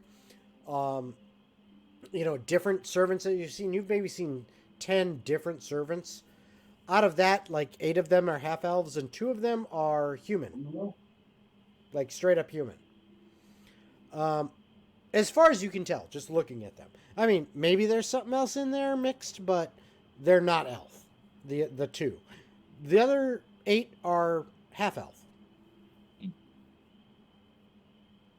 All right. Jacob is going to. Is there anything that seems loose in this? In what exactly? You kind of broke up at the very end. Oh, actually, you know what? No, I've brain dumb. I already have one. You ready to see? Yeah. I'm currently being kicked out of the house. What? Why? She did not like how I answered about my wife being called a mutt. Oh, yeah. So, I have this, and he's going to, he's gonna grab, like, a piece of the cloth off to the side of, like, near one of the window seals, if there is one. Mm-hmm. I have this, so I can easily get back here. Okay. So, here's a plan. Something is up. Something is amiss. What are you talking about? You should not be as, what's the word? Submissive. I'm not being submissive. You were deceased. When she said something about my wife being a mutt, you gave out a word and then said yes, ma'am, to the woman who did it. Well, she's my mom. I'm supposed to follow her rules. That is not how a mother should act. She was my mom too, and I fucking ripped her throat out with my teeth. It is not. You know what? Eurydice, you're okay. Out of character. Eurydice genuinely just doesn't think all mothers are supposed to be like that, and she genuinely wants to believe her mother isn't like that. Bitches be cray cray. Because she does remember a few times when Medea was nice. It's one of those things of, I'll put it to you this way. Everything that you do that is normal, you're being told no, and then when you don't do it, you're being called a good girl. One, never say that phrase again. Trust me, the thing I is hated hearing it. So you know, just for information for you guys, the reason she's doing that is because, admittedly, in a gaslighting situation, words of positive affirmation forces the person to... Yeah.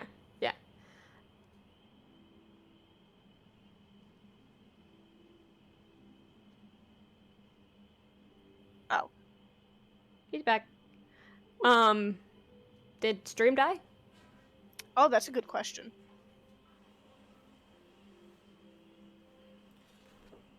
No, stream didn't die. I was, We lost you? Hello? We lost you. Hello. You still there? I can Yes. I can see all you guys. Okay, good. You can hear me.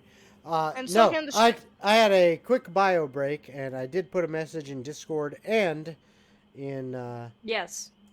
and in the chat. So sorry.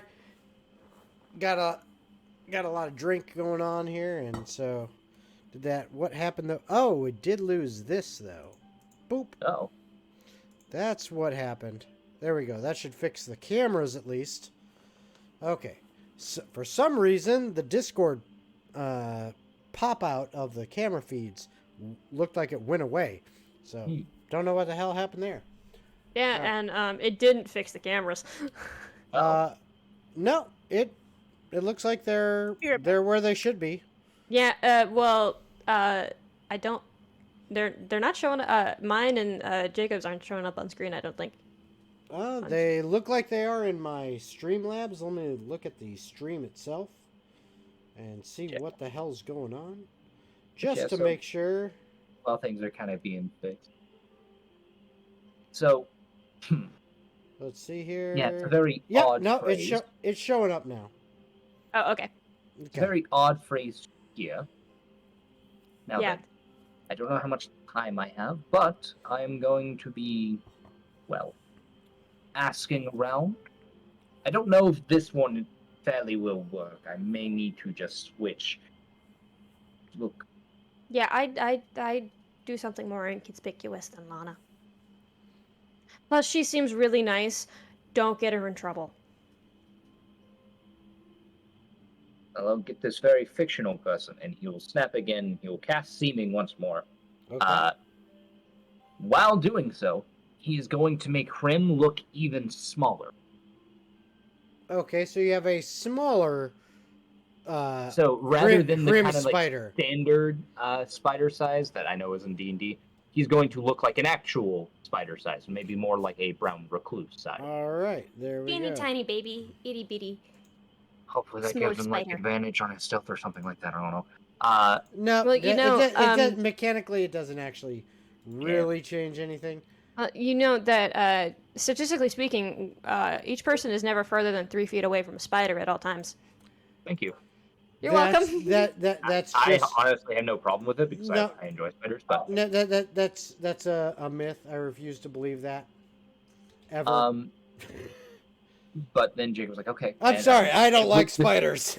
Snakes I can deal with all day long. Spiders, no fucking thank you. He hates snakes. Snakes are so cute. I love snakes. Snakes are cool. Nope. I'll take a spider over a snake. But I'll take a snake over a spider. Snake. All right. So here's with Steaming, he is going to make himself look like a elven man, younger, kind of rugged looking, like many of the other people have been that he has seen as servants here. Okay. Not looking like any of them particularly, just looking like just vague enough so like if you pass just vague over... enough that it's like if they walk by, it's just like, oh yeah, there's just another one of them. Yeah, there you go. And then just immediately, good luck. See you in I will send you messages to make sure you are. Okay. And he will leave out of the room and just kind of go downstairs and just try to find where other servants essentially are. Start dusting inconspicuously. Okay. So Jacob moves through the house now as a random servant. Eurydice, you have given him the hiding spot, which revealed his Cloak of the Montebank, which I assume you retrieved properly. Oh, yeah. Absolutely. And just to clarify, to make sure, because I was busy looking at lots of other things at the same time, including having a bio break, did you or did you not? I did take the book. Okay. Have you looked at it or not? I currently he is just going to kind of keep it hidden. Okay. Try to figure out the lay of the land of where he's kind of like with this servitude shit, see what he needs to do, and then try to see if he can find like the servant's home or something. Okay, so what is currently happening is... I have a question. Has anyone reported back to Medea, be it a guard or a servant, that Jacob has left the estate? I was about to get to that. So,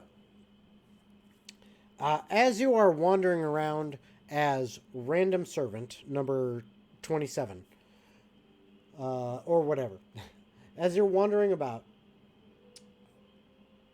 you see several servants, coming and going, different floors as you kind of move throughout the mansion, the estate. eventually you do see a servant followed by a few guards that come from outside of the estate, like on the estate grounds, enter into the actual building and begin to start searching around. You're smart enough to know they are looking for you to verify that you have left. As time goes by and you're making your way kind of just around through the estate, maybe hanging out in a corner here and there as just random servant number 27 or whatever number you want to call it. Yeah, that's fine. Eventually, half an hour goes by, and Medea, you get a report from a servant with one guard following behind them. The servant reports to you that, Madame, the guards have searched. It appears that your guest has left the estate. We do not see him anywhere. Did any of the guards at the front door see him leave? We can go and verify that, Madame. I will do so right away. And she bows and curtsies. And before she leaves, if they have not, I want him found. Yes, Madame. Yes, Madame. And she kind of curtsies and bows, multiple times as she kind of backs her way out, with the guard following, who is not as deferential in the way he behaves himself, but it's like he's not bowing and scraping at your every word. He's clearly, at your behest, your command, but it is a more professional, more respected position. And what you would know, Medea, underneath that helm, the guards are fully elven, high elves. They are respected, paid employees, highly paid. So they know their job, they know their work, and they treat you with respect due to your station, but they are not lower class citizens. So, servant number 27 would like to actually one more was just hired, so you're now 28. No, I'm just joking. 28. Nice. Would like to walk towards the front. Okay. Do they see? Does Jacob see rather the servant and the guard? They kind of heading in that general direction. Actually, yes, you do see a servant, a young half-elven female. Judging by her looks, you would estimate in mid-20s to early 30s. Okay, so kind of young, approaching middle age. Walking alongside a guard who is almost fully encased in some fairly impressive looking studded leather armor with a steel helm, a very ornate steel shield, and a long sword hanging on their hip. Jacob will kind of come up and in Elvish, because he knows there's no way he can hide his accent when he speaks normally.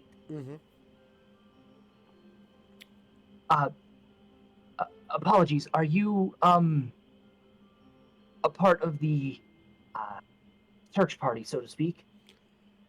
Does he know there's a search party yet?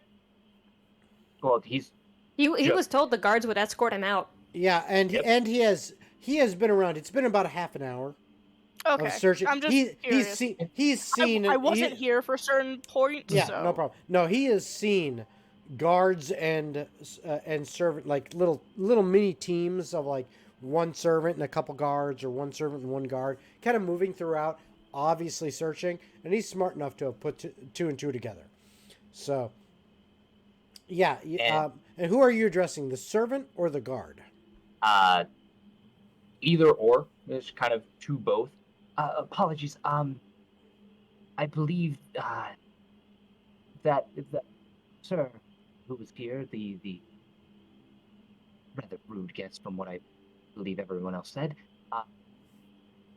he managed to leave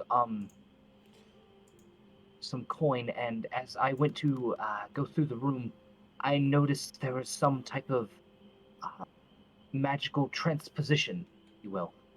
I believe they may have had the ability to teleport. Give me a deception check. I was about to shoot you a message. Like, would any of the servants know those words? Yeah, like I was about to say, like, that's how it says. Dumb it down. This is a deception check. I need to see what you got. 16. Okay. That's pretty high for me, but I'm not going to sell you on it. Well, I'm not going to tell you what they rolled. The stream saw what I rolled. And I will just tell the stream there was a +0 on that. Oh, no. So you know exactly what I got. I didn't see it, so I don't know. Yeah, I know. The stream saw what I rolled. Because I rolled secretively in Tailspire. I rolled a DM roll. So if you're watching the Tailspire or you're in Tailspire, then as a player, you didn't see what I rolled.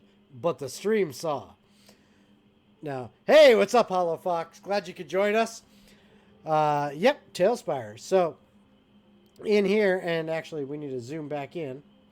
So, in here, and this, just so you know, Hollow Fox and anyone else watching, this was done by, what's their name again? Psilapa. Psialapa. It's called Mansion on a Cliff, which is in Tails Tavern. It is an amazing mansion. I give total props to them. I stole that map for tonight's stream. I did a few adjustments, mostly just like I made this path, the forest, and the gate and everything and kind of that stuff. But the mansion itself is Psilapa's. Really awesome. Just been upgrading up to the Tailspire mods. Awesome. Can't wait to see what you've done. All right, sorry. Back to the game. So,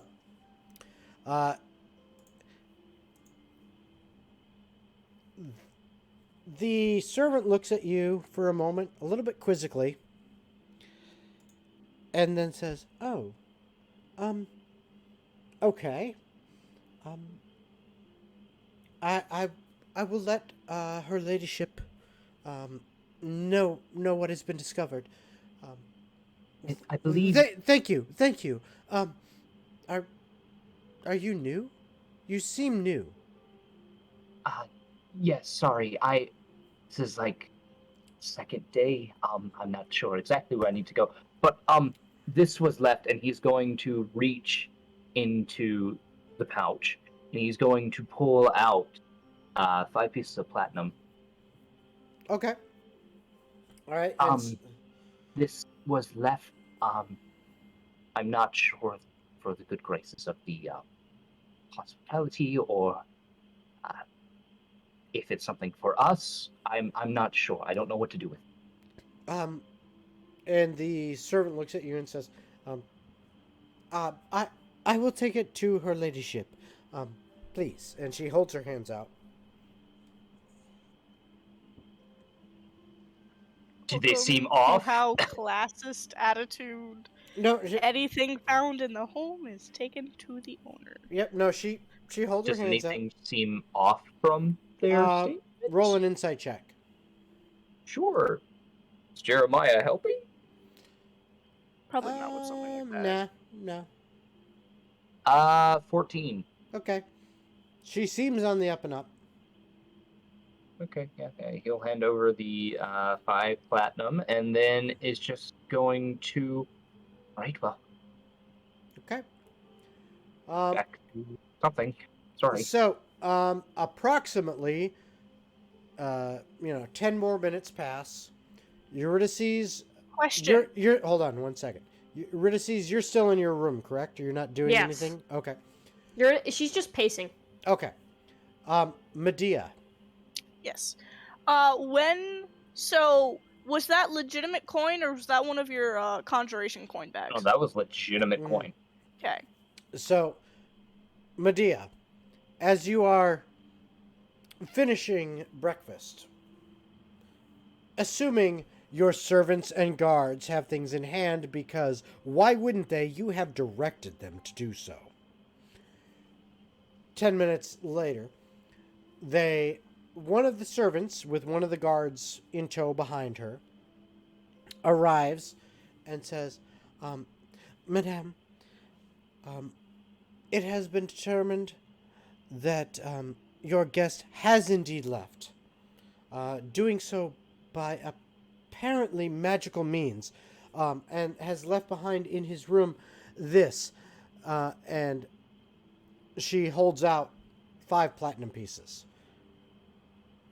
She will take it from the servant and look at her and go, and who told you he left by teleportation? And she says, one of the other servants who was doing the searching, we have been looking all over, and based on what we have seen, it looks like he has exited the grounds. And we are all in agreement that this must be so. Everything has been searched, and he is absolutely gone. You're dismissed. Thank you, madame. And she bows and curtsies as she will point to the guard and go, I want you lot to stay for a bit. He gives a quick nod, raising his hand. And I want men raising his hand to his shoulder. And I want men brought. And I want men brought and to go over the house once more, just in case. Okay. And I want you to give me an insight check, and her insight, you will have a +6. Okay.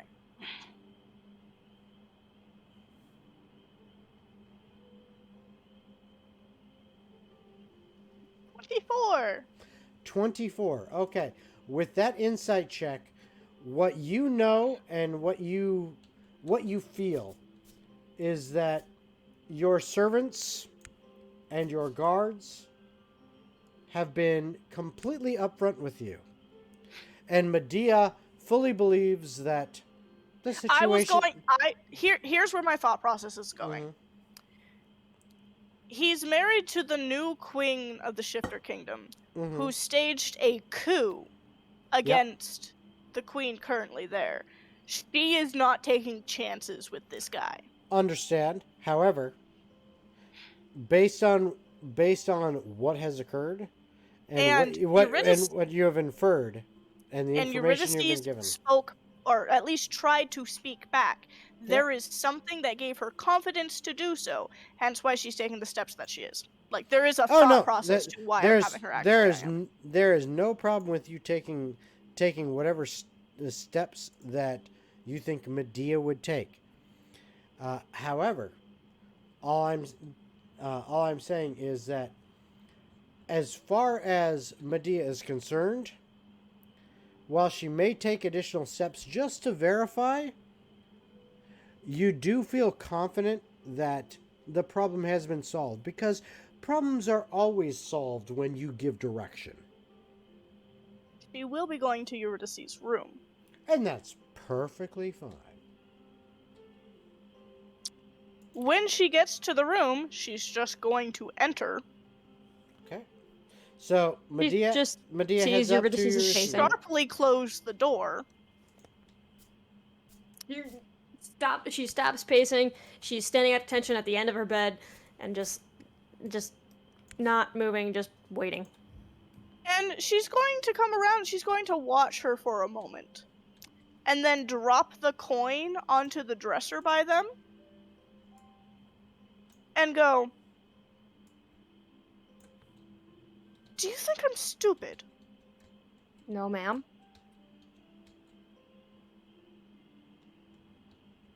Do you think I'm easily bought? No, ma'am. Then explain to me why your friend disrespected me in our own home and then tried to bribe me as he disappears.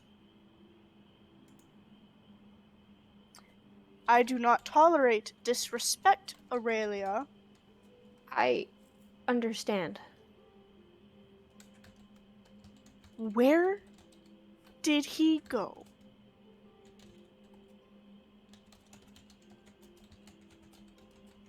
Answer me! He came into the room and he snuck out the window. Is she honestly lying? He kind of fell. He's not good at climbing. Is she lying? He is blind. That would be a deception check by Eurydice. Okie dokie. And an insight check with a plus... disadvantage. Yep. Because it has to do with her mom. Yep, and an insight check with a +6 for Medea.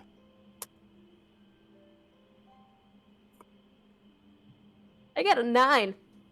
Oh boy. Now I got higher than that. Now, quick question. Eurydice. Yes. Would you or would you not like to use one of your advantages? You do have those. You do have advantages. You actually have... Hold on, let me double check. Well, at that point, it would just turn into a straight roll, because if that was... Yeah. Exactly. So you would take, I would say, the best roll, but you have 2 of them. No, I'm good right now. Okay. So do I know she's lying? Oh, yeah. Okay. She's going to get you got higher than right 9. in front of you. And stare you down for a moment and go, where did he go? And do not lie to me again. I don't know. He left the room and I don't know where he is. He's technically not lying. No, that is true. You don't know exactly where he is. You are telling the truth in that. She's going to lean and place her hand on Eurydice's cheek and go, if I find him still here, or he comes back, and I find out you're still hiding things from me, Aurelia, you know what happens to those who disobey me. Do I make myself clear? Yes, ma'am. And you know I do not wish to. But you know the rules of our family. Yes, ma'am. Good girl. If you hear or see anything, I expect you to tell me, like a good daughter would. And you don't want to disappoint your parents, do you? No, ma'am. Good. Now, is there anything else you need to tell me? I do remember, while I was gone, I started a revolution in one town. That was fun. You always did have a strong-willed nature. Yeah. And I've killed lots of people. Oh. Not necessarily a threat, just she's stating a fact. I feel like she's just word vomiting right now. She's just word vomiting. She's like, I've also killed a lot of people. I see. Yeah. Well, oh, yeah, you have. Yeah, you have. Do they have like a family garden? Actually, yes. They have a huge forest. I mean, the entire estate is... There's a reason I'm asking. There is like a section of gardens like that are properly maintained, but there's a lot of forest upon as well. Hearing, I started a revolution and I killed people. Her mother's going to pause and smile at her and go, clearly I have missed much while you were away from us. Yeah. And just to answer your question, the entire estate is basically covered in forest. However, yes, towards the back of the estate, like the back of the actual building, and I didn't really build it in, but towards the back of the building, there is some more open ground and an official, very beautifully manicured garden. Cool. She's going, after saying that, she's going to hold out her arm to Eurydice and goes, "Would you mind taking a walk with your mother? Fill me in on what I've missed while you've been gone for 4 years." Of course. And Eurydice will take her arm and tell her, in vague terms, leaving out Fraz and and once she gets to meeting the party, it gets even vaguer. Like, she does not mention names, she does not mention places, she just mentions events. I will say, just for my own mental energy, and I'm sorry if this isn't as fleshed out as you want, during the conversations, there would be frequent points of praising her for doing good things. Yeah. And essentially implanting the seeds of, "I always knew you were capable of much. I'm so proud of you. You're exactly the daughter I wished you would have turned out to be. More it's so gaslighting. Good to have you home." Yeah, lots of gaslighting. Yeah, gotcha. The only reason I'm saying I'm skimming over it is because... Yeah. Yeah, no, I get you. Okay. If that's okay with you, Shelby. Oh yeah, that's fine. Okay. So essentially the entire time is just putting the seeds of doubt in people in her head, such as with certain incidents, it's like, I can't imagine why you'd want to remain friends with people who are never listening to you, who don't respect the decisions you want to make when you're out on your own, and so who on are and so forth. and who are not high elves. Yeah, like putting a lot of seeds of doubt in her head, and just putting a lot of coaxing of, "It's better that you're home, we can take care of you now, you'll be okay," and just trying to put Eurydice in a headspace of, "Do I want to leave? I'm loved here. I'm cared about here." It's funny because as soon as Jacob was threatened, Eurydice, she's done. She needs to figure shit out. She needs to find out what's going on. Okay. Which is why she's putting all those seeds in her head now, because it's going to cause a lot of internal conflict of, I don't know anymore. Yeah. Okay. Yeah. So now, quick question. She knows that Jacob is the one person she can trust to stop her if she's going too far out of line. Now, quick question for y'all. Yep. So where exactly is these conversations taking place? Did you walk out into the gardens? Okay. Yeah. Just walking around the gardens. So these conversations are fairly involved and long and drawn out. Yeah, they are hushed, but I'm saying they are in-depth conversations, and it takes some time as you're talking to each other, and Medea is using every single one of her tricks and wiles and abilities to manipulate her daughter. This takes a few hours of conversation. Oh, can I make a suggestion idea? Sure. Can Shelby and I both roll a d20? And if I roll higher than her, I can see Eurydice starting to believe her mother. If she rolls higher than me, she still has doubt in her head. How's that sound? That sounds great. That sounds great. I will say it's a straight d20 rolls. Yep. Nope. Let's see them. Shenanigans. Do it. Oh, God. Zeke, come downstairs. Zeke, come downstairs. You got a nat 20, didn't you? I did. God damn it. I'm your fucking luck. I legitimately was hoping you would roll higher than me. I got a 2. Wow. Wow. Okay. Even if I didn't roll a 20. Now, look in the box. Look in the box. Yeah. So now, I will say yes, Eurydice, your mother is convincing as hell. I mean, super convincing. She makes amazing points. Everything she says is, even if you can't remember exactly why. She talks to her the way Diana does. Yeah, Oh, exactly. no. Which is comforting, and it's a sense of familiarity. Exactly. Oh, Everything your mother says is just like, it's so... She's a bard too. It's so familiar and comforting, and just, it fills you with some absolute sense of, this is right.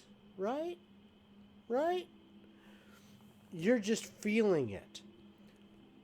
Now, while all this is going on, Jacob. Jacob is not at his seat. I know, I don't see him in the camera. I'm like, damn it, where are you? Get back up to your room. Damn it. I know you're looking at Diana's natural 20, but get back up to your room. Yeah, no, I rolled it, and my brain just went, are you shitting me right now? Motherfucker. I'm sorry.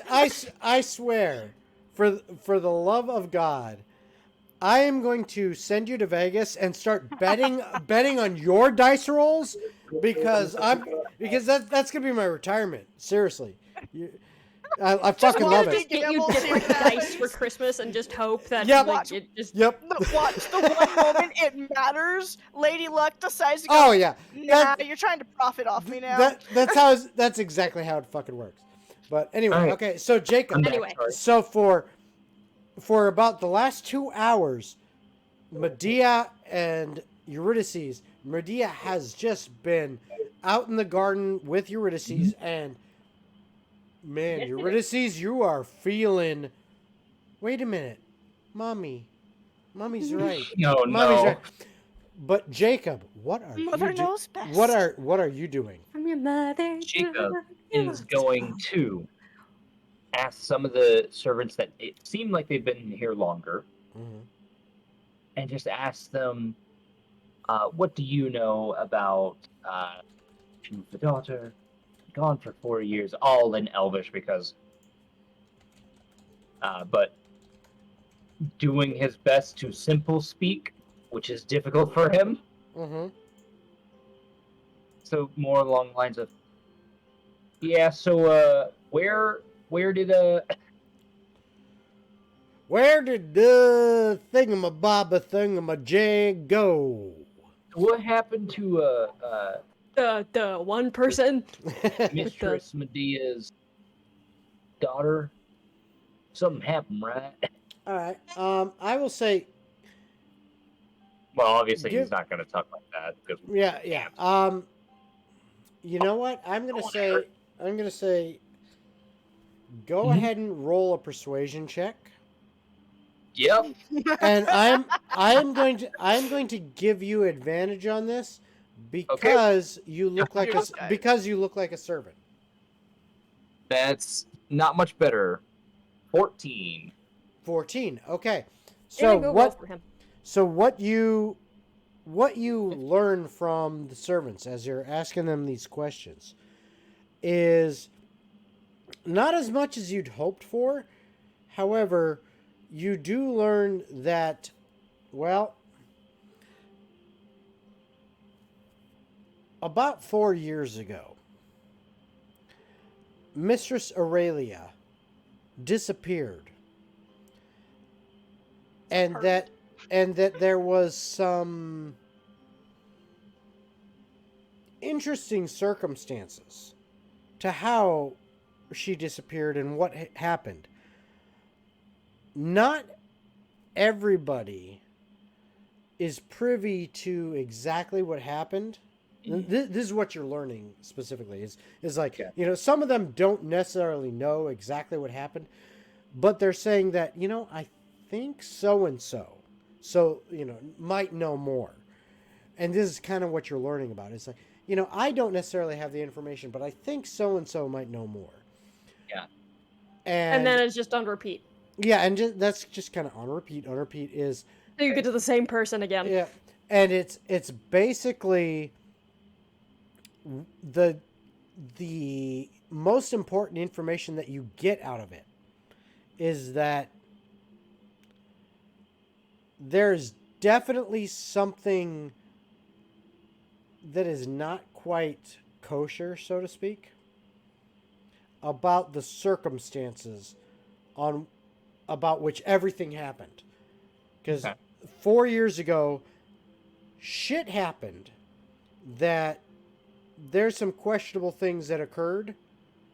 The exact events are unclear. Not everyone has the full picture, nor are they willing to necessarily talk about it. They would know the day it happened, though. They would know the day, but they don't know exactly the events, or they won't speak about them. You're not sure which. Yeah. To be specific, it was our 120th birthday. Yep. During the party. Yep, exactly. After kind of getting that information... Wait a minute, how do you know? No, wait. After getting the information, he, if he still has time, he's going to kind of find a portion of just, like, working on in the house where he's kind of by himself, and is going to cast Sending the dumbass. Which one? Yes. He's going to ask each of them their recall for that. Okay, Which, so if I remember, how many dumbasses are there? There are 5. There are 5. There's Lee. There's Lee, Orion, Agni, Cole, and what's the last one? Echo. Yeah, you'll cast 3 third levels and 2 fourth levels. Oh, okay. May I explain this? Because I really, yeah. Yeah. I mean, these are your NPCs for your backstory that you have created, by all means. Okay, just a second.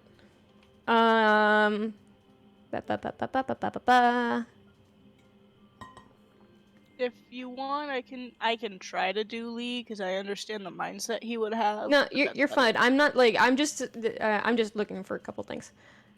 Okay, so Orion and Echo. Honestly, I think I do a pretty decent Lee. Yeah, you're okay. No one's better than my head.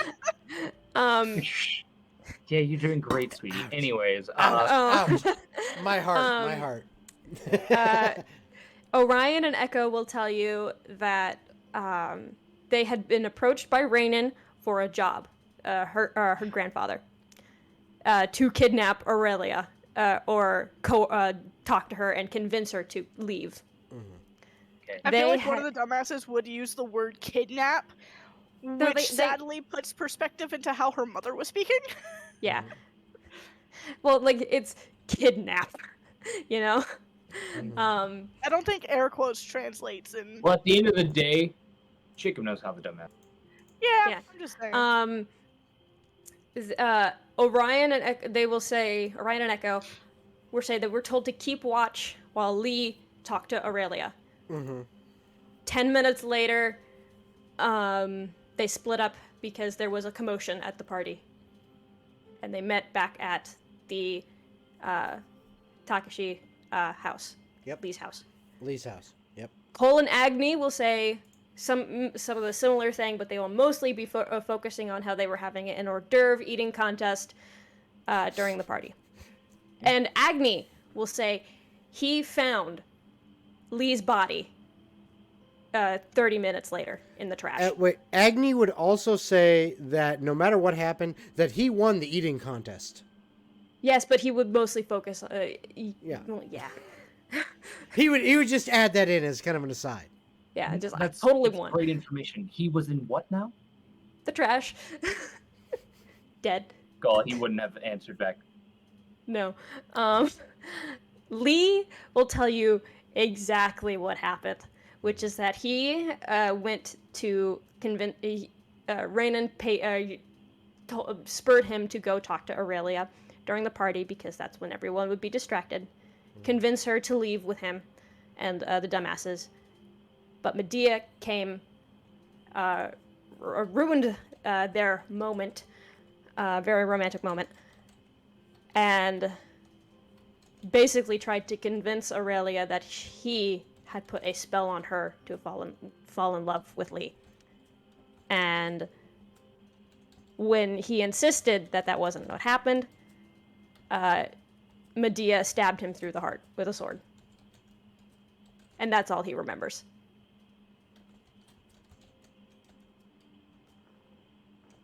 Okay.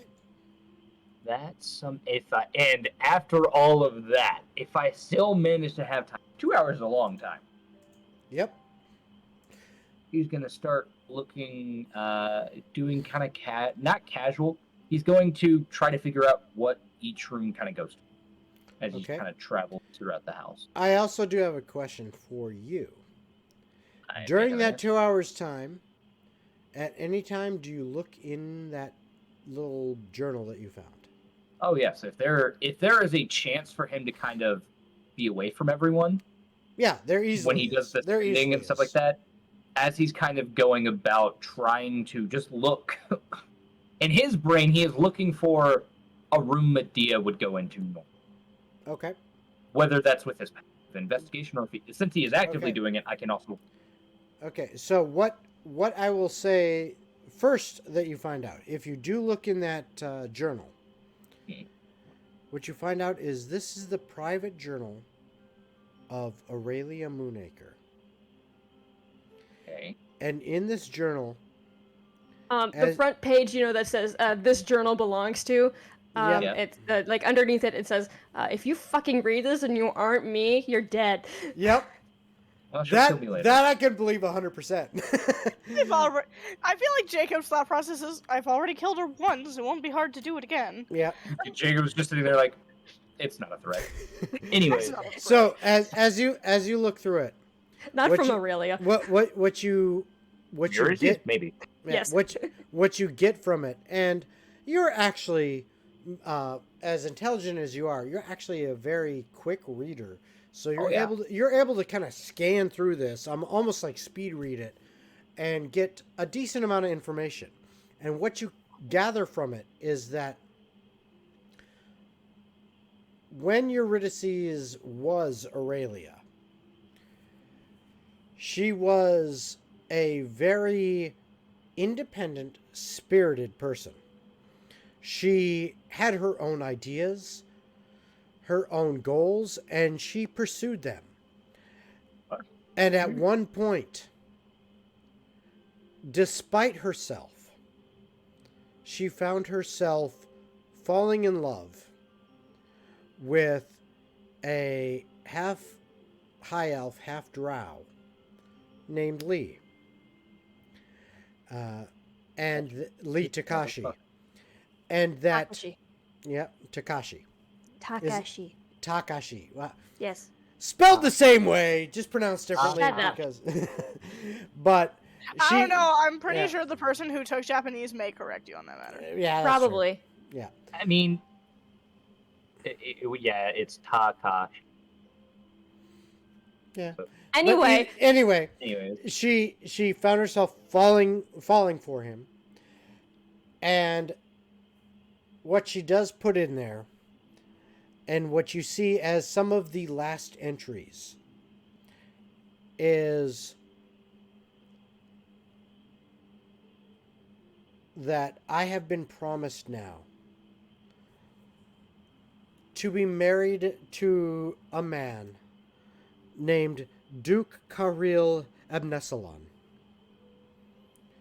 Awful. I have met him. He is actually a decent person.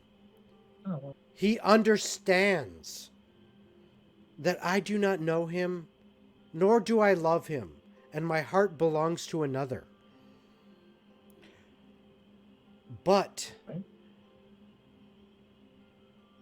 he is also scared of what is to come, but is willing to help me to get out of this situation. I will say, she only knew him for like 2 hours, and she met him during the dance. Yep, and that's what you got out of it, is that little bit of information. But I have a question. She wouldn't have had time to write it down. Yeah. Well, you would have wrote it down afterward.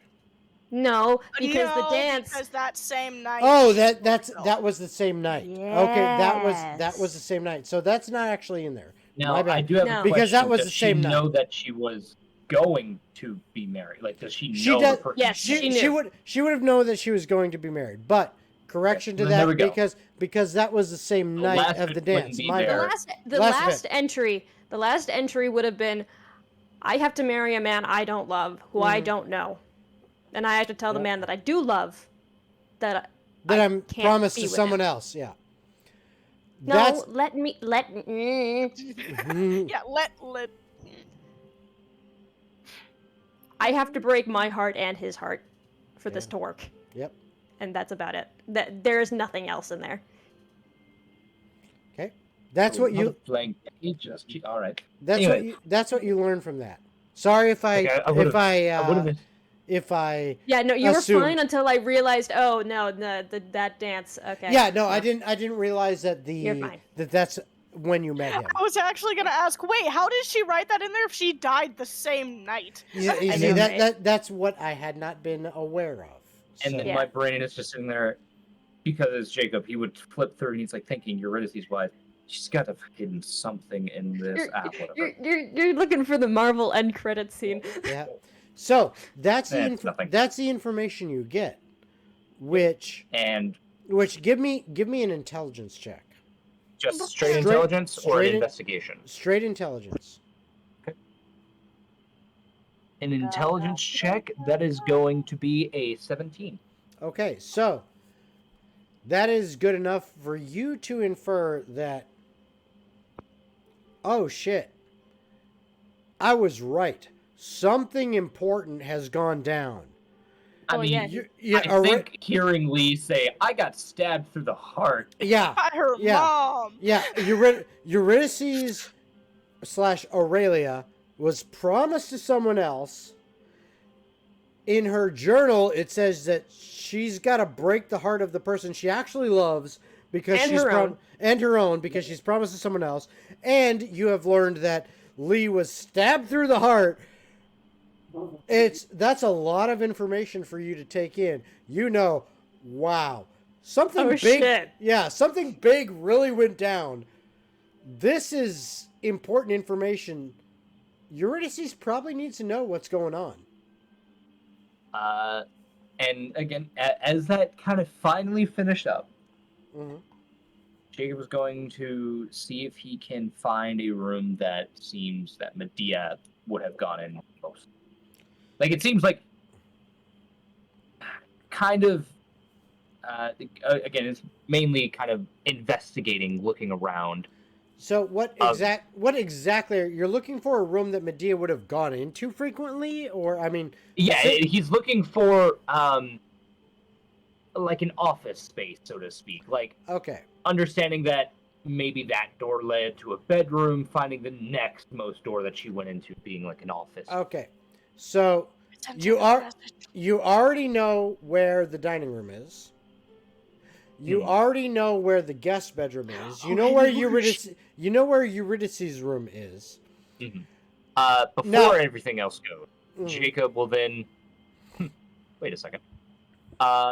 Because he can still do it. He still has another. He's gonna use another fourth slot.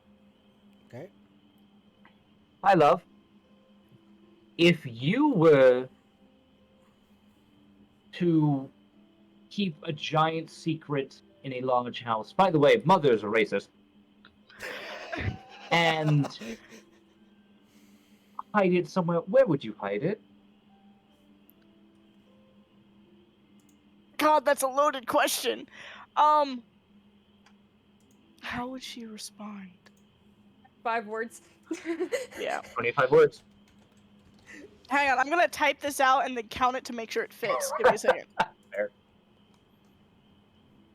Protect me.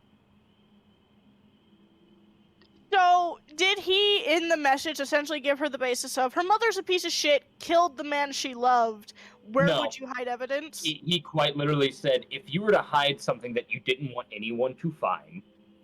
Where would you put it? Where would you put it? Also, her mom's a racist.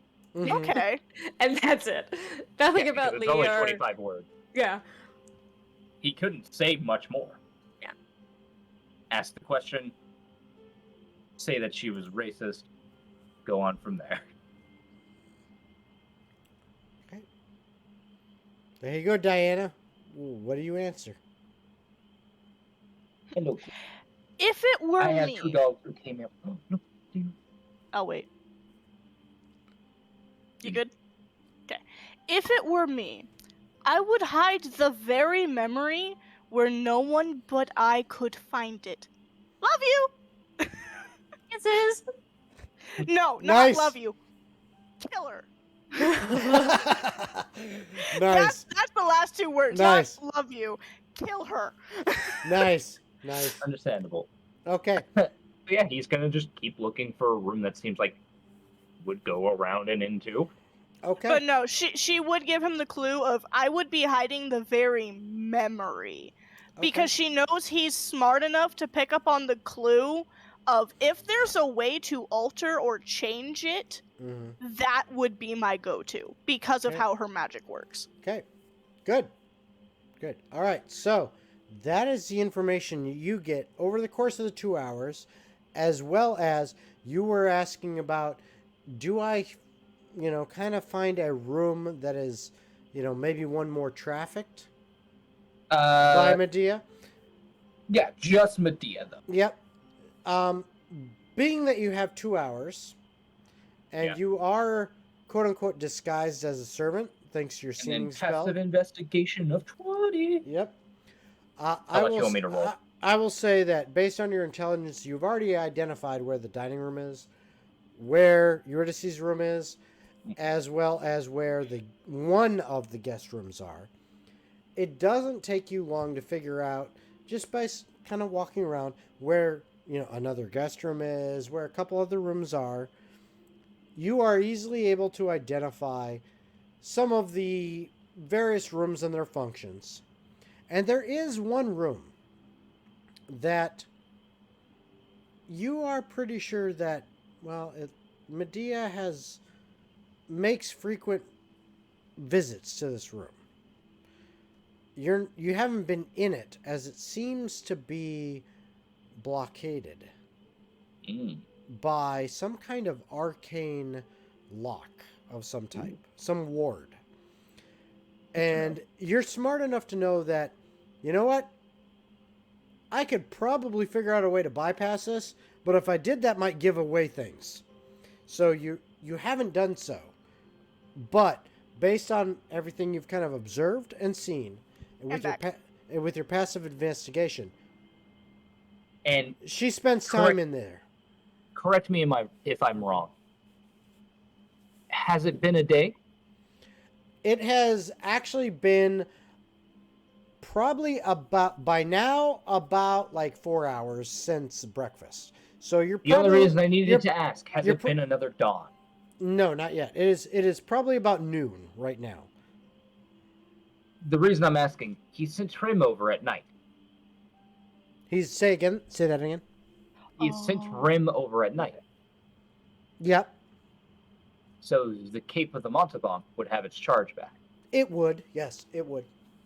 Jacob, as he is now wearing it, is going to, with Spider Rim, still kind of that tiny little, technically not tiny, but small, but currently looks tiny, spider, and he's going to hold on to it, and he's going to cast Dimension Door to move 10 feet behind the other side of the door. Okay, 1 sec.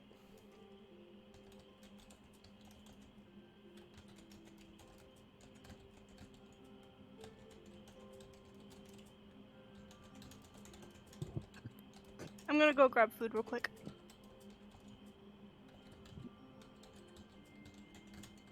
Oh, this is why he's one of my favorites. Just to play. You gotta love people who could just conjure through things. Yep. Message to you there. Message to me? Nope. Me. Nope. Ah, gotcha. No. Just making sure. Double checking.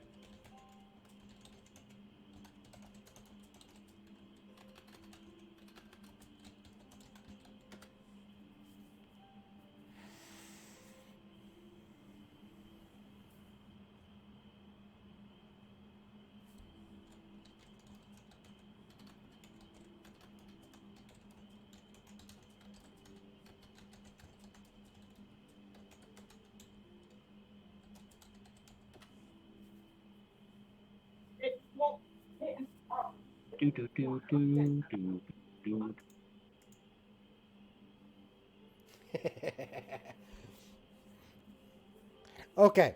And So, I Jacob. thought that was clear with how I responded the first time. Yeah, no, just making sure.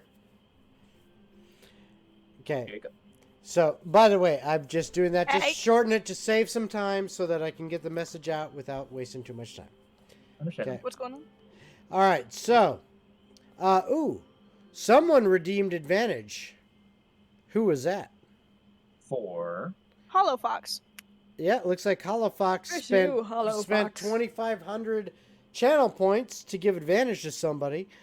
And it was the DM. To the DM. Oh, Hollow Fox, you the man. Awesome. You the person. I not believe that's awesome. That's awesome. All right. So, Jacob, you attempt to use your Cloak of the Mountebank to bypass this ward and pop into this room. I need you to roll an Arcana check. Can do that. That is going to be a 30. Outstanding. As you bounce off and end up in the exact spot you are, you realize that, oh shit, there's some kind of quote-unquote genetic lock to this spell. Oh, that's sneaky. I didn't think you were gonna do that. Well, he said it was locked by bloodline. Mm-hmm. Yeah, he and I were talking. He's like, well, we want to be able to give her a way to still be able to get in there. Yeah. I was like, well, she has the teleportation cloak. But it's still going to be difficult. All right. and you're like, holy shit, this is actually some very powerful magic. And with that check of 30 on Arcana, you actually realize, and even though this is not your area of expertise, that this is some kind of divine spell that protects an area against intrusion. And somehow this magic, it doesn't. Leo just brought up a very good question. Oh yeah, yes, Leo did. Leo Tarvey brought up a great question, but you know what? You're not sure. Do I know? You're not there. No, like Medea. I'll tell you if you know. Okay. Right. Oh. It's a silent alarm. Okay. Much. But yeah, you're like, wow, that's impressive. Somehow they have managed to intertwine the bloodline into the fabric of this magical energy and use that as almost like a key, and it blocks non-blood members. Very good. I need one of those on my vault. Jacob will. Shit, I need one of those on anything. My fucking Yeah. Jacob wallet. will continue to Need it on my walk. phone. Jacob will continue to walk. Okay. Because it's my And, phone. I don't want people to He will then, It's a porn. after all of that, How dare you look at my porn? I must block it. Jesus. How dare you look at all the completely innocent pictures of my puppy, because that's mostly what's I on love there. how you just stuttered so bad trying to find something else to say. Yep. Yep. We all know it's So- porn. We all know it's How dare porn. you look at my browser history? Jacob will, at a 6th level, Okay. he is going to cast. Ooh. He's gonna get it. He's going to cast Sending Okay. to Eurydice. Okay. Eurydice. Your mother stabbed Lee through his heart. Oh no, you're just going. there is a door locked by divine magic based on bloodline. I'm going to need you through. That's it. Eurydice does not respond. Instead, she's just looking at her mom, talking.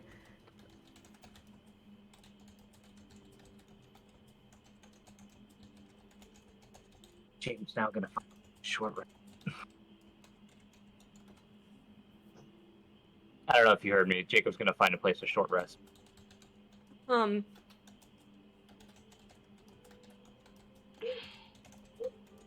What you gonna do, Yuri? Oh, okay. Because bear in mind, you just had two, however long it's been, having a really good conversation with your mom. Yeah. What would Eurydice do? 20 versus 2. Ah. Yeah, but I feel like that gets thrown out the window when you tell her that her boyfriend was stabbed by her mom. I mean, it's kind of fair. It's the ego line.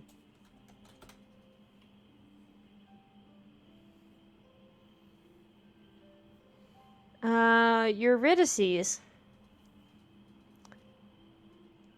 is going to place a hand on her mother's hand and Okay.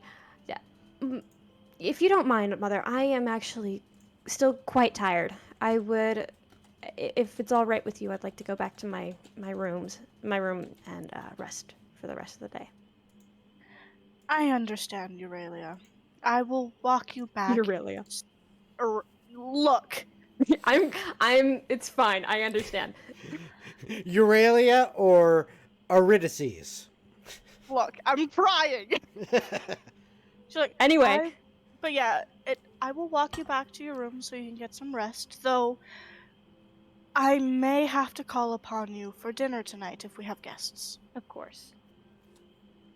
But I understand. It must be very difficult for you to be back home after being away for so long. It is certainly a different experience than from what I'm used to. We're glad you're home, especially since this means you can continue on with your duty to the family. We were extremely worried what would happen to us if you never came back. At this point in time, there is a loud knock at the door. We're still in the gardens.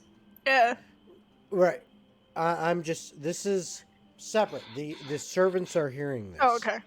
There is a loud knock at the door to the estate. And the servants, specifically Lana, as is her primary duty to be aware of everything that is happening within the homestead. She hears this loud knock.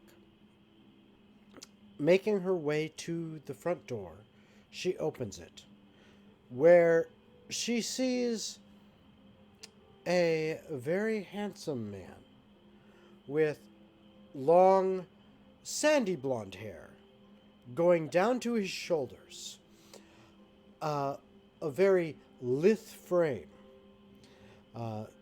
very, elongated and wiry muscles, strong yet thin and agile, fully high elven. As he looks upon her with his noble bearing and says,